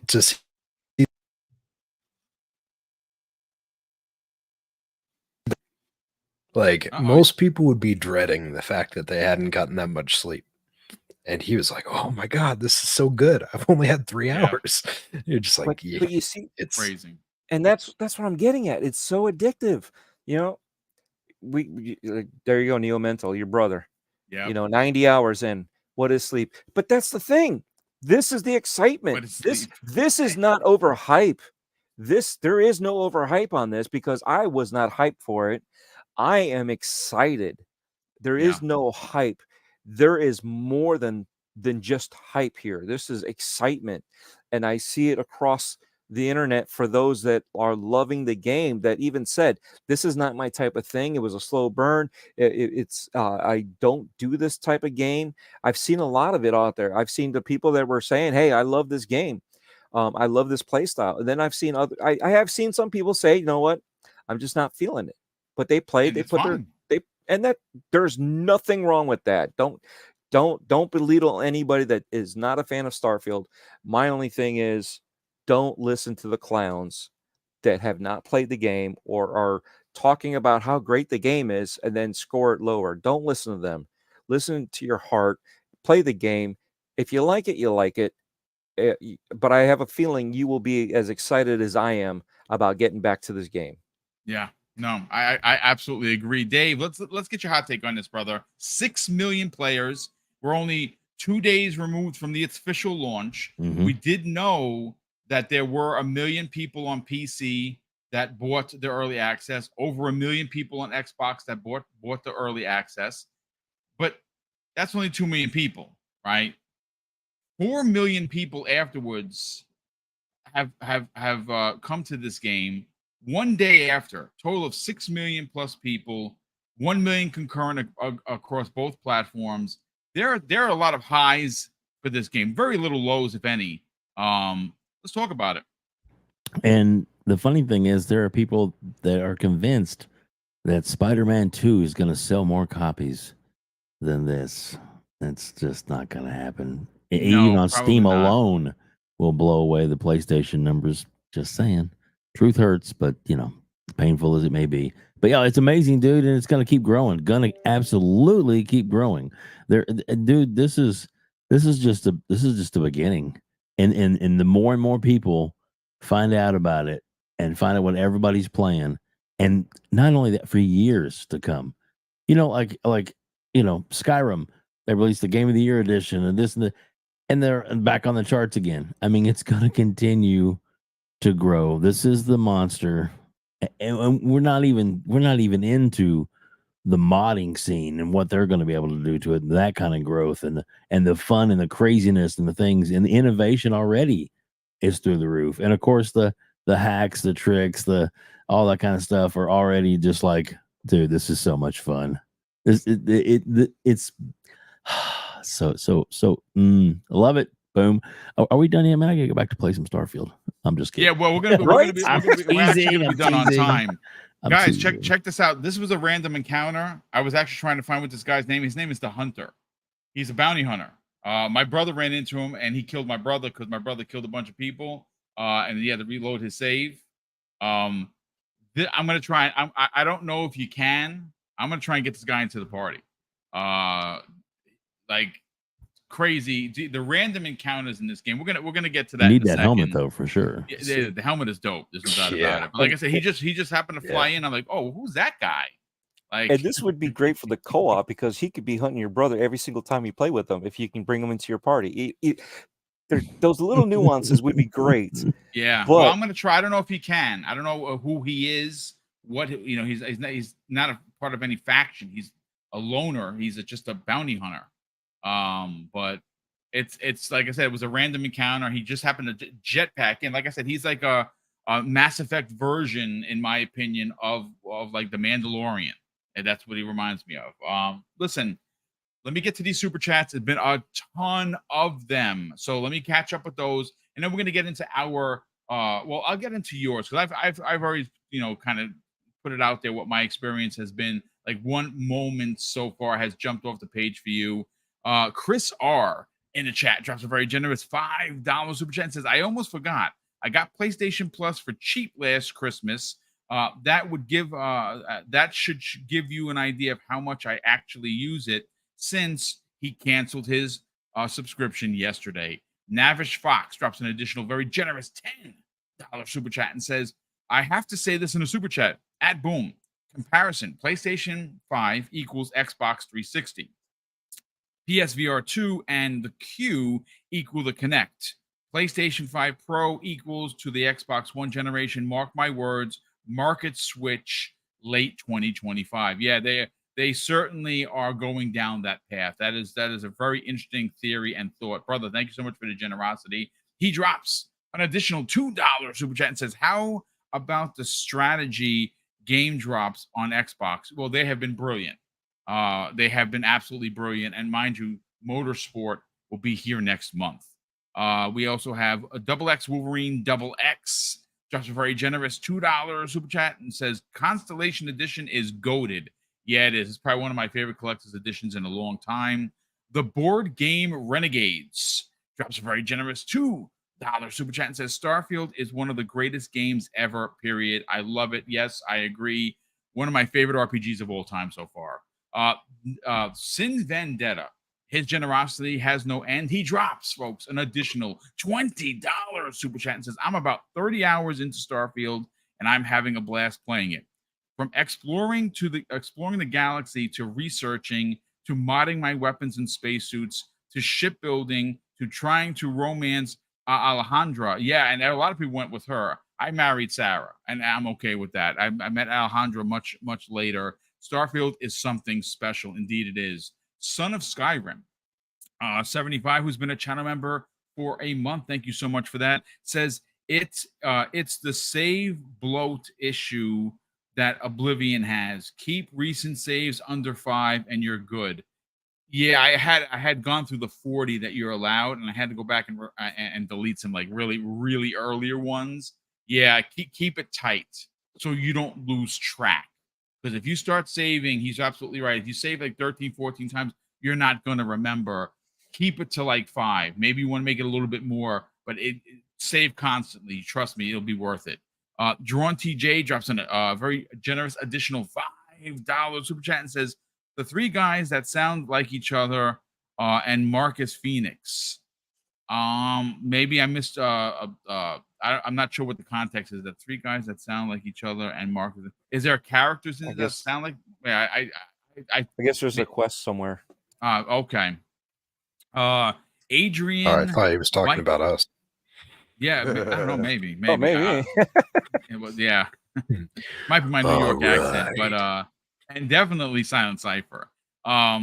Adrian Vikiner says this after dropping a very generous $5 super chat. Starfield is my personal game of the year. Awesome show, Boom Brother. Thank you so much for the kind words and thank you for the generosity. Yes, it's my game of the year as well. Navish Fox drops an additional very generous $5 super chat and says the hype is bigger publicly than the advertising, the narratives. Just hype it up more. It's trending like Hogwarts. Yeah, the trend on Starfield isn't just like right now. This thing has been trending for freaking weeks, folks. And it's not going to stop. Adidas 20 drops a very generous $5 super chat and says, "Good morning, panel. Something for you to think about. Just imagine the expansions that will come with Starfield in the future." Dude, if they are anything on the level of some of the things that came the way. Now, I didn't really play many of the expansions on Fallout 4. Fallout 4 lost me. Fallout 3's expansions were goats, bro. All of them. And I can only imagine what we're going to get with this. Fantas Archer drops a very generous $5 super chat and says, "It's funny how Xbox crew calls out true PlayStation nonsense and PlayStation crew bashes Xbox with deception and cult recruitment." Shows you who really cares about gaming. And you know what? He's 1,000% correct. Andy Hart drops who's been a channel member for 16 months, says, "No offense, Boom and panel, but if something takes me 10 to 12 hours to get into, it's not for me." Dude, listen, then no offense at all, brother. If it's not your bag, that is absolutely okay. I don't think it takes anyone 12 hours to get into this, but maybe if it does for you, dude, that's fine. There's nothing wrong with that. This game is not for everyone. It is, I'll put it this way. It's a very daunting game. When you take a step back and you look at how much there is to do, some people are intimidated by that. I'm not saying that you are, Andy. It's just not your bag. That is perfectly fine, brother. You want to get in there and do some punching right away. This game is not that. This game is a full-on true RPG that gives the player the ability to role play. And it only took me 3 hours to like fully lock into this. Yeah. So, and I tell you, it's funny. Dreadpool was like, yeah, this game is probably not going to be for me. He said that in the opening. I've been saying it for the past couple of years. Yeah. It's not for me. It's not for me. But that's the thing. And it's fine. If it's not for you, it's not for you. And that's the way we should treat each other and be like, all right, cool. And for the 10 to 12 hours, a lot of people have been saying that, just to give context, that 10 to 12 hours is when it like ramps up, I guess. But again, I have yet to get there, but it didn't take me that long to get sucked into it. So I would not use other people's discussions until you actually talk to them more. Try it. Exactly. Exactly. Yeah. Try it out. You should definitely try. You're doing But shout out yourself to a Andy big Hart. disservice if you don't. That's your call. Again, no judgment. That's your call. We love you anyway. Yeah, absolutely. Real quick, Harki Chani, good friend, great friend of the community, panel member of not only RDX on Tuesdays, but of course he is a representative of Game On Daily with Asa and Gaz, as well as being an amazing panel member for Primetime Gaming each and every Wednesday at 7 p.m. Shout out to him. He says this after dropping a very generous $5 super chat. "Oh no, it's Alex." He did his latest video. "Oh no, Alex he's scandalous, that guy." He says, "Oh no, it's Alex's latest video added up the peak concurrent players on all PlayStation games on Steam combined, and they did not beat Starfield during early access." Wow. Ooh. That is saying something.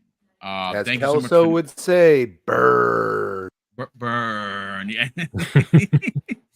Jimbo Jangles, our very good friend, all the way from the Rockies, drops a very generous $10 super chat and says, "Happy Friday, crew. Just pulled an all-nighter of Starfield and the new 2K, from shooting stars to shooting threes, robots and rebounds, legendaries to legends. This weekend is off to an amazing start, brother. That is a great. You should. You a writer, bro? I don't think I could have wrote something so quickly. That is amazing.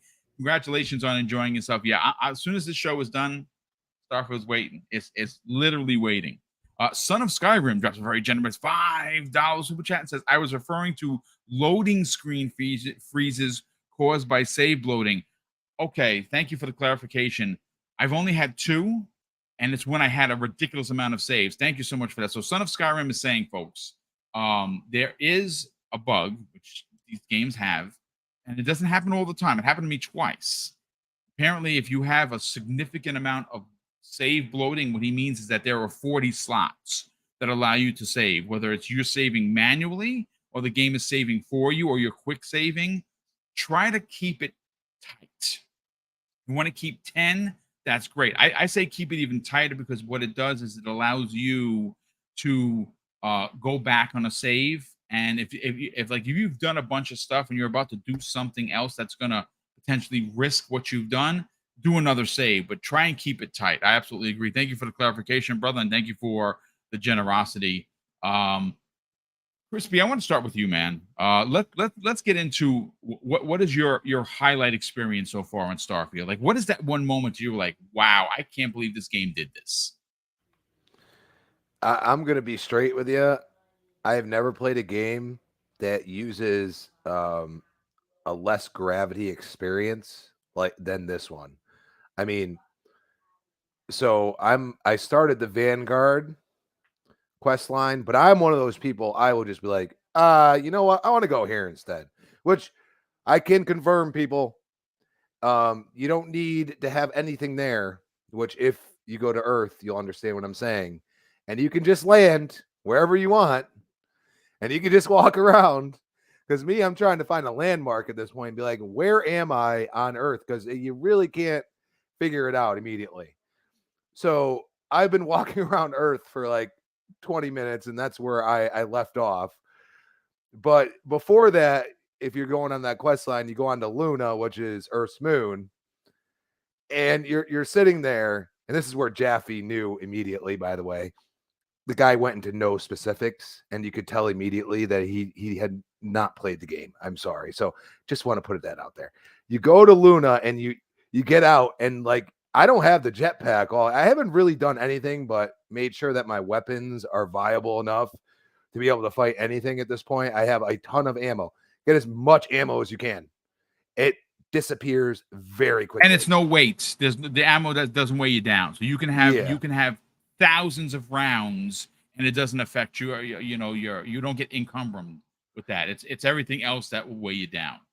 Yeah, and me, I have a problem, which by the way, the looter in me, I love to pick up everything. I'm trying to be more selectful because at the end of the day, like, over encumber really, like, it's nice when you're not, because you could just keep going at a decent speed. The only time you start your stats start messing around is when you're actually full on running, and like, do a full on run on Luna and then jump. You're just like sitting there like, dude, I'm on the moon, bro. Like, it gets you. You get that feeling and it feels right, and you could still shoot while you're doing it. And also I just want to say this. If you have an Elite controller, have the jump button, the Y, put to a paddle. Your favorite paddle, if you use an Elite controller. Smart. It makes it so much more fun. And also make sure, and I said this at the beginning, make sure you mess with the sensitivities. Absolutely. If you're a first person, I would go higher settings, because you're going to, I'm one of them people, I go all through like a cycle. Like, it's almost like a feeling that I get. And I've done this with most Bethesda games. I just like, I feel like this moment I need to be in third person, and it usually works for me. And then as I get into a huge firefight, I might go into first person, but then if I want to see around a corner, I drop back into the third person to see if somebody's hiding, because the AI, people say it's dumb. I don't know, dude. They flank pretty good, man. Like, they will come at you, bro. And they will also lead you into some bad spots. Like, I walked into one spot. I don't remember exactly where, but I'm just like, oh man, there's like 10 dudes here, and I was just following one. I'm like, what's going on here? And you know what I mean? Like those are the type of things that they get you to do. You know, if you are really good at FPS shooting, I would say stay in FPS and you will have fun. It feels really good. Me personally, I like to mess around. I also try to find, you know, to use my persuasion, because I mean, I love doing it, because at the end of the day, you can actually open up quest lines and stuff if you talk to people that you might get into a fight with. So I've been trying to do that as of now, because like where I've went in the story, I feel like any hostiles are going to be hostile towards me, but I'm also, you know, waiting and even putting my weapon away and trying to, you know, if I go into a place that could be hostile, and hoping that you have that encounter and maybe I can persuade them to, you know, not have a fight with me, because then maybe you can, you know, have another quest open. These are the type of things that happen in this game. I just maxed out my persuasion. I that's one of the first things I did. Lockpick, persuasion, jetpack, shoddy. My shoddy's maxed out. Yeah, I haven't touched any of that. I don't want to overwhelm myself. As I told you before, it's a lot. It's a lot and to like, do, dude. and you know, I'm like at that cusp where who says 10 to 12 hours. I'm somewhere between there. And I am one of those people that I get off track. I'm just like, you know, it's right there. Like I gotta go and see what's going on Earth. And now I'm like determined to find something, which nobody has said they found anything yet. So I'm like determined to be one of the first people to find something. And like literally, I've been walking for 20 minutes. I mean, this is where you go back to like the stupid narratives that have been out there. It's You're like, gonna hit dude, like, invisible wall. Shut up. Yeah. I'm like, dude, I can't even walk for that long. Like, come on. Like, you know, like it's a waste of time. It's like, you know, Alana flying 7 hours. It's like nobody really wants to do that. Come on. You know what I mean? Like, but it is there. And yes, it doesn't end the way we want, but still. You know what I mean? Like nobody wants to just fast travel. Like it's okay. And if you want to, if you get into battles and stuff, you find stuff, then fly, you know, like, but if you're just flying, I mean, it's just like just walking, like, ooh, I found a mineral after 10 minutes. Hey, let me mine that. Oh, it's a mineral I can get on any planet. Oh, okay. You know what I mean? Like those things happen. This game is a sandbox. You know what I mean? Like that's what it is. It's you could compare it to like a Minecraft or something in a way without the multiplayer. You know what I'm saying? Like it has infinite possibilities, and they're only going to get greater as the modders get into it. You know what I mean? Like this is the type of game that this is. And I've said it again, say it once, said it again. I'll say it until the end of time. If you are not a role player gamer, if you don't even like making your own character, do not even bother with this game. It is a Bethesda title. If you now let's say you like ships and shipbuilding and stuff like that, find that one niche and maybe overlook some of the other things, because I know there's some people that just want to build stuff. I mean, look at the success of Minecraft, for example. People just build worlds in there. You know what I'm saying? And this is the same type of thing you can do here. You know, I haven't even touched half this stuff. I haven't touched my ship at all. You know what I mean? I just been like, let me just, you know, kind of move along at my own pace, which you can do through the story, but also like not forgetting that there's this to do and that to do. And I can land on this planet, even though I have no quest there. And maybe I could unlock a quest by going there. These are the type of things you could do. It is the ultimate, you know, space experience, besides certain aspects that maybe people relish. But if you're one of those people that love a good story, some quest lines, if you want to know, like, because it does have a relation to our actual existence with having Earth there and other things, like these are the type of things like what could be in 300 years type thing. And that is something that just grabs me immediately. And it's like one of those things, like I can't wait to get back in. And like I have today and tomorrow off after a very long week, and it's just going to be like, boom, I'm absorbed. Yes, I'm gonna, you know, I'm one of those people like, you know what, if I'm getting a little tired of it, you know, if it's just like, hey, I've been walking, but I don't want to leave this, I'll go and play another game and then I'll come back. And that quick resume thing, that thing comes right in. Cleanser, brother. That's what you need. Yeah. And I mean, MK1 is no joke. Like, dude, I'm like super amped for it. Yes, I didn't go early. I'm just gonna buy it when it comes out. You know what I mean? Maybe they'll offer me some extra skins or something. Like they do that stuff. So I'm just gonna wait until right up until launch, and then I'm gonna buy it.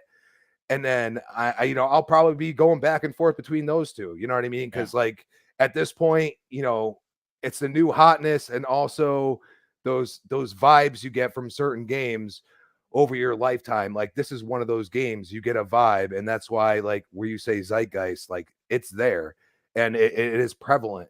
And really, they use factual scientific data in a lot of things, including like how they mapped out everything. You know what I mean? Yeah. Like there's actual, like, they did a lot of work. They to worked this with game. NASA, dude, like for real. NASA and SpaceX. So Yes. they put a lot of research, a lot of work in this game. Yes, it's not like perfectly logical, and they already said that, because if it Well, it's a was, video you'd game. be bored to no end. So Yeah. that is one of those things where, you say, hey, I will take those points where I say, I could just fast travel here. Let me do that, because I want to get to the story. I'm done with this whole area in the space. There's nothing here. Let me just get to the next mission. And then maybe as you get into that atmosphere, bam, there's another, dogfight. You know what I mean? So these are the type of things you get here. And, you want to be a space warrior. You want to be a bounty hunter. You want to be a pirate. You have all of those options. You just have to find the way to get to that option and become that. And that's the fun in it, really. So I'm just going to leave it at that. No, good stuff, brother. Great stuff. Listen, let's bring in Dreadpool. Now, Dreadpool, you only have 3 hours in. Is there a specific moment for you that it just clicked? Because remember, folks, he's been talking about this for a while. He does not think that this game was going to be for him. Yeah, it's time. It's Bethesda game.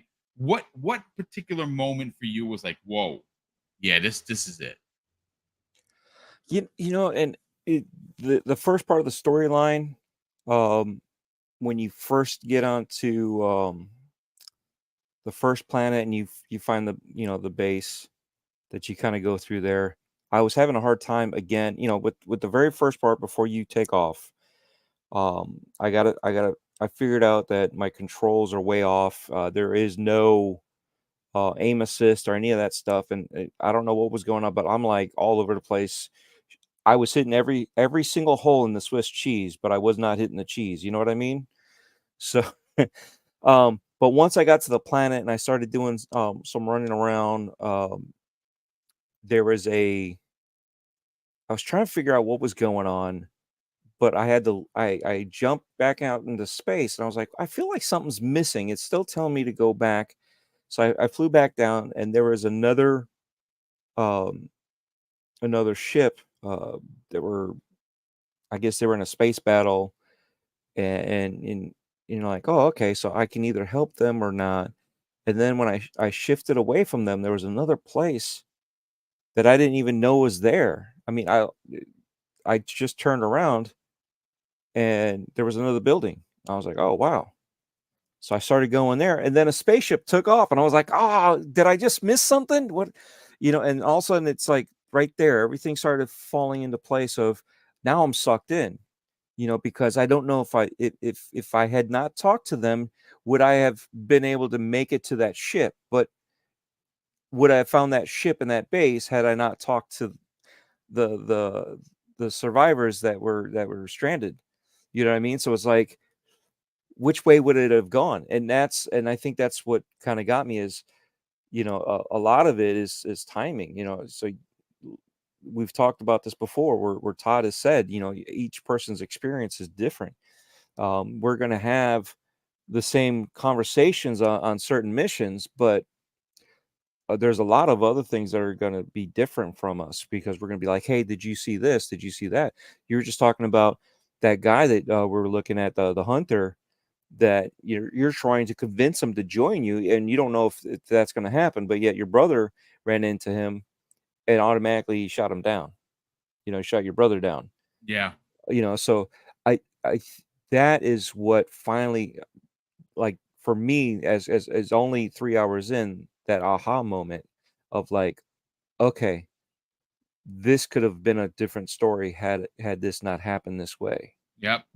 And I think that's going to only expand further as I play more. So I know that's not much, but that's what I've gotten so far. Listen, And, dude, you only got 3 hours in the game. So the fact that exactly. you have that story is indicative of how random and how special this game is. Like, Right. at every turn, Dread. You don't know what you're going to run into. You might find a story arc that some of us may never come across. That is why this game is so special. Yeah, and I might have by seconds missed a combat situation with that ship that just took off.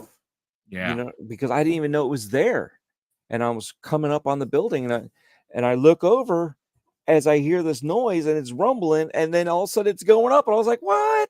How did I miss that? What?" Yeah. And you can't go back unless you go back on a save, and I'm like, I don't want to do that.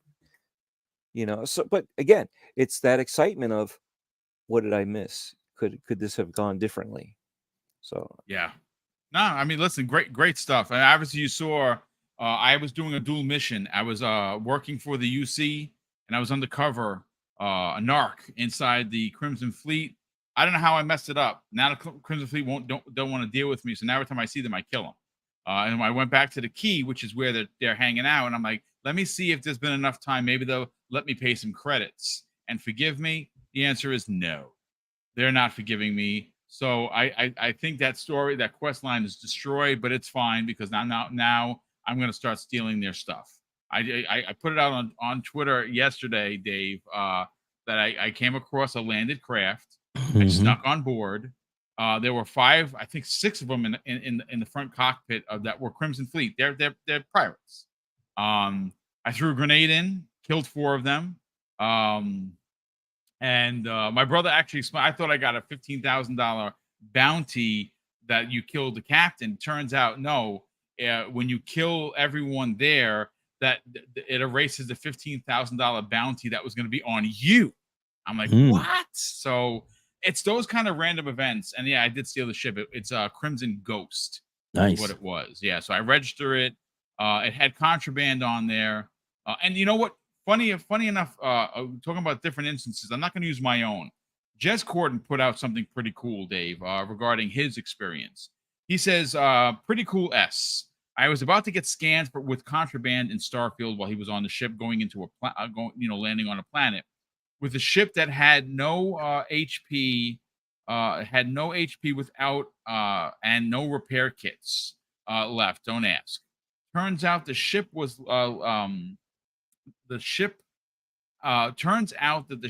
led by someone that he had helped in a random side quest earlier, and they didn't scan him and they let him land with the contraband. Like, that is monster random. Like, awesome. You help someone, they're going to scan you. Now, if you get scanned, they're going to lock you up, or you're going to have to fight your way out. And I wouldn't do that. I haven't committed a crime, like an actual crime. Because, like I said, if I'm killing pirates, I'm sorry, you're a pirate. So, whatever. I'm a bounty hunter. That's what I do. Dave, let's get your what one moment jumps off the page for you? I'll make it a quick one, and then I have a question for everybody. It's simple, a small question, I promise. So when there's a certain mission, I don't want to give anything away, obviously, but you're going after an artifact, you're going down to the cave, you get the artifact, and then you come back out, and then but to get down there, you've killed everybody in the area, and then when you come out, you're like, oh, there's the main boss, the leader of the group, and she is not happy that you've killed everybody and that you're down there trying to take their stuff. So got through all that, but there was 1 or 2 little stragglers up in the area. They were low level. So beat the boss, heading on out. Wasn't even thinking, realized like, oh, cool, got that done. And one of the boss people had some kind of dog, level 1 attack dog thing, and it killed me. And I was like, what? I had to start that whole thing over because I forgot to save. Dude. I was so mad. I was like, it was fun to do it again, but I was like, so I made sure next time, take out all the puppies. They was gone. The only quick question I had, is there a planet that has like a beach resort or something? Because I haven't come across it. I've seen people like in swimsuits and stuff. I'm like, what? I have not come weird. across that at all. I've been to Neon. I've been to a ton of places. I've been to Snow Planet, a desert, forest.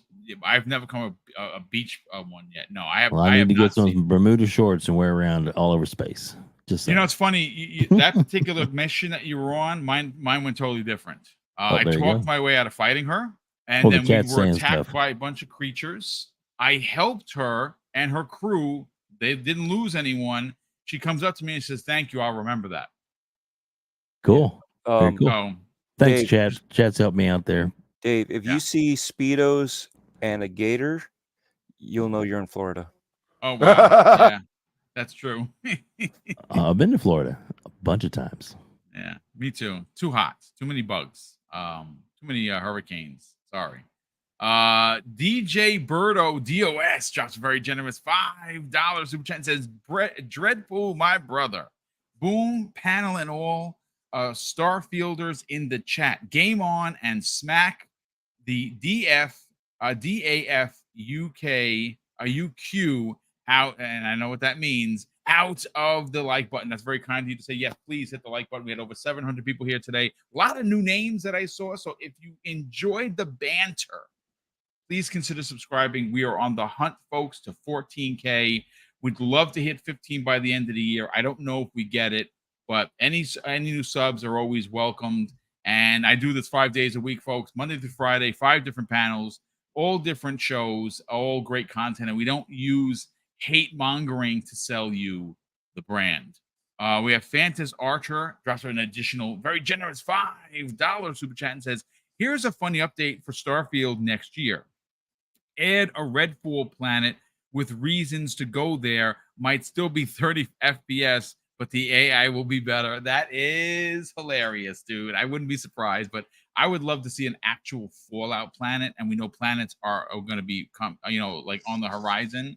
Next year, mods will be available for everybody. But ladies and gentlemen, that is going to do it for today's show. We're going to get everyone out of here on time because obviously everybody wants to get back to playing Starfield and getting ready for the weekend.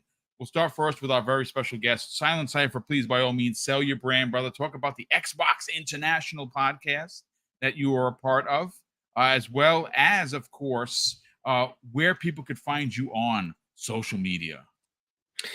Well, yeah, thank you so much, Boom, for having me again. It's always fun to hang out with you guys. Like I was telling you kind of off the scenes, I might not be around this next week, so I'm happy it worked out that I was able to come hang out with you guys today. But yeah, as far as where you can find me all over social media, Twitter, well, formerly Twitter, X, TikTok, Instagram, all over the place as Silent Cypher. I try and make it pretty easy. If you see me on Xbox or anything and you want to play some Fortnite, or if I'm around and you want to play something else, some Forza, when that's coming up here pretty soon, feel free to hit me up, shoot me a message. And besides that, you'll actually find me. So, of course, you'll find me on Wednesdays at Xbox International at 7 p.m. Eastern Standard Time, where I'm hanging out with Sour Blow, Crazy Louie, and the Big Plume when he's not training baseball players on his side job.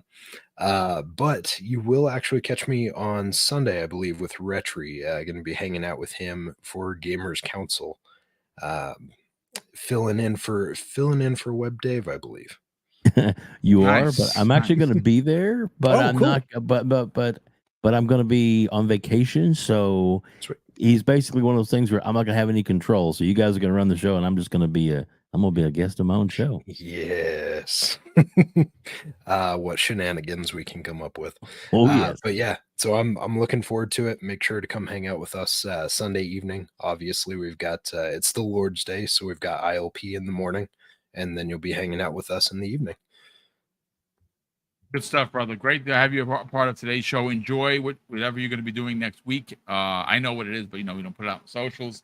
Thank you so much for taking the time to be here, brother. Of course, we love having you here, and the door is always open. So whenever you have a free Friday and you want to join us, please just DM me, and you're in like Flynn.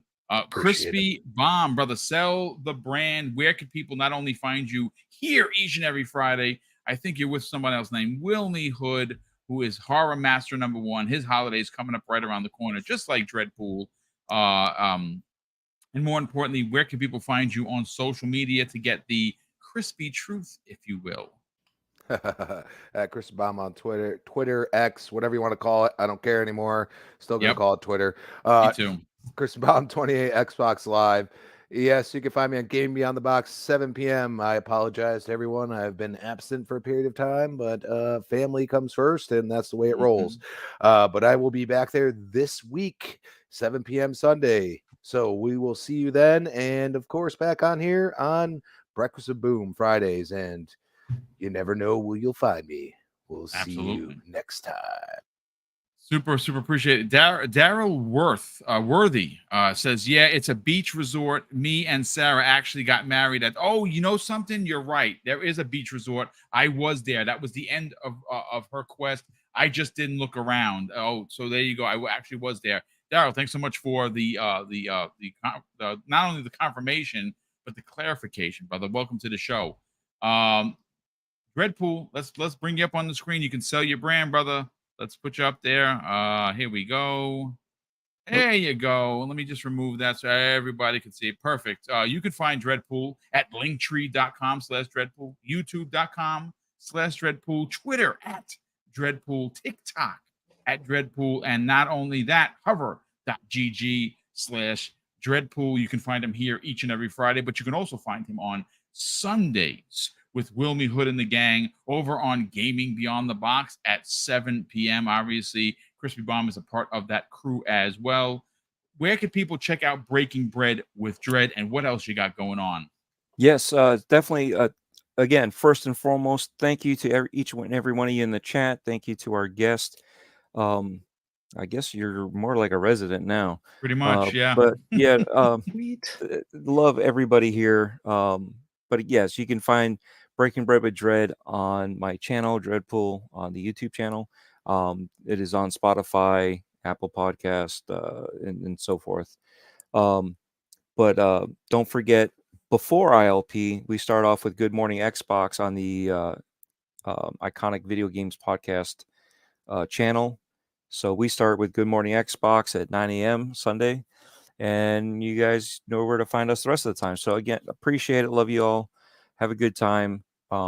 Just don't get too lost in the stars. Yeah, well, I'm definitely getting lost for sure. Shout out to Malcolm X in the chat. He says he's running a Lyft and Uber. Listening to you guys. Will definitely rewatch later. Good watch. Thank you so much for that, brother. I'm glad that you're enjoying it. Sarcastic Taurus says Mortal Kombat release with Jean-Claude Van Damme trailer just released. Holy shit, I gotta watch that. So I just sent you guys all the link. I gotta watch it. I love it. That's so freaking cool. That is so cool, man. That is so freaking cool. Yeah, it's a Johnny Cage skin, but yeah. Yeah, I don't care. It's got the voice too. Oh, yeah, he does. He did do the voice, which is freaking awesome. Last and no way least, folks.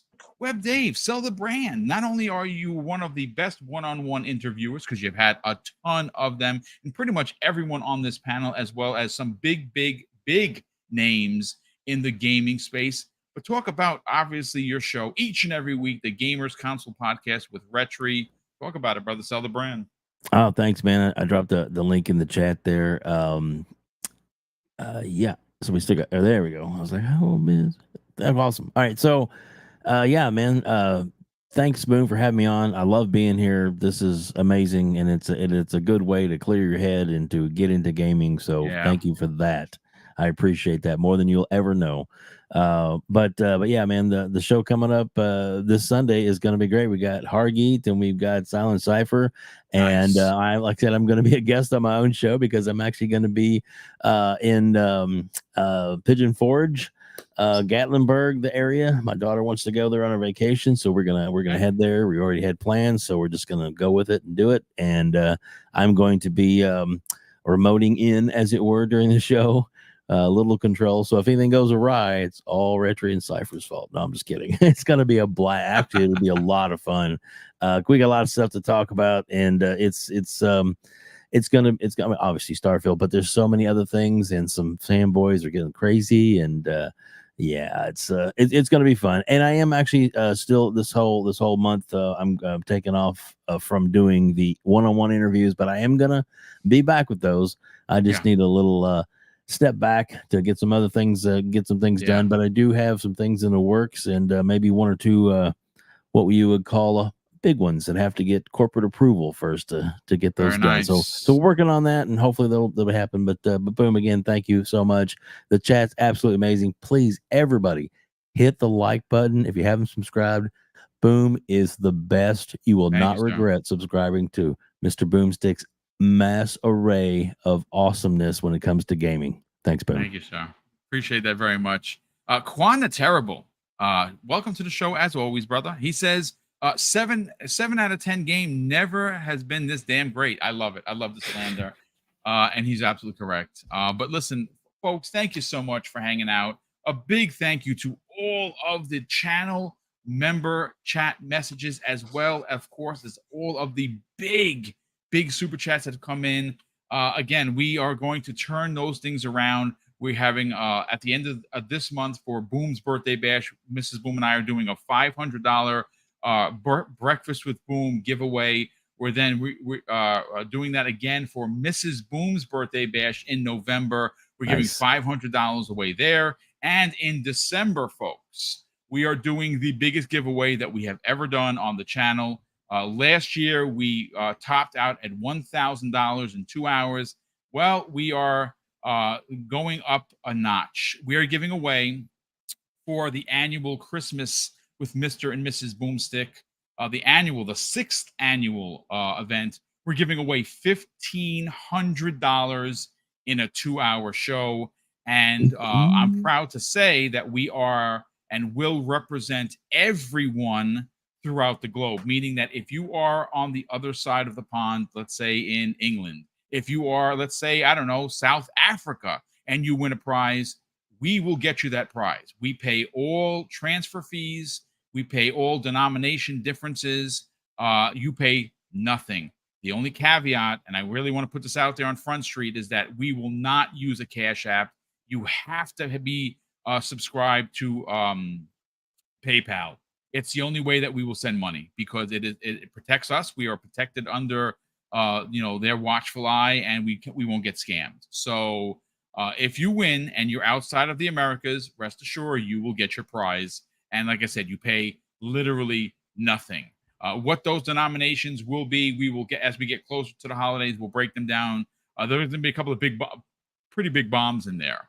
But listen, again, thank you for all the super chats and the channel memberships. Those are what allow for us to do these big giveaways to celebrate the fall, not only through our, through the holidays, but of course our birthdays. And when it's our birthdays, you guys and gals get the prizes. And of course, I'm going to close out the show with something that's incredibly important to me, folks. Hopefully one day it'll be important to you. That's something that my dad taught us when we were kids, and he would say, Craig, treat others how you want to be treated. And also, it doesn't cost anything to be nice. You live by those rules, Craig. I can guarantee you're going to have an awesome day. So take care, everyone, and we'll see you next week on the newest episode of Breakfast with Boom.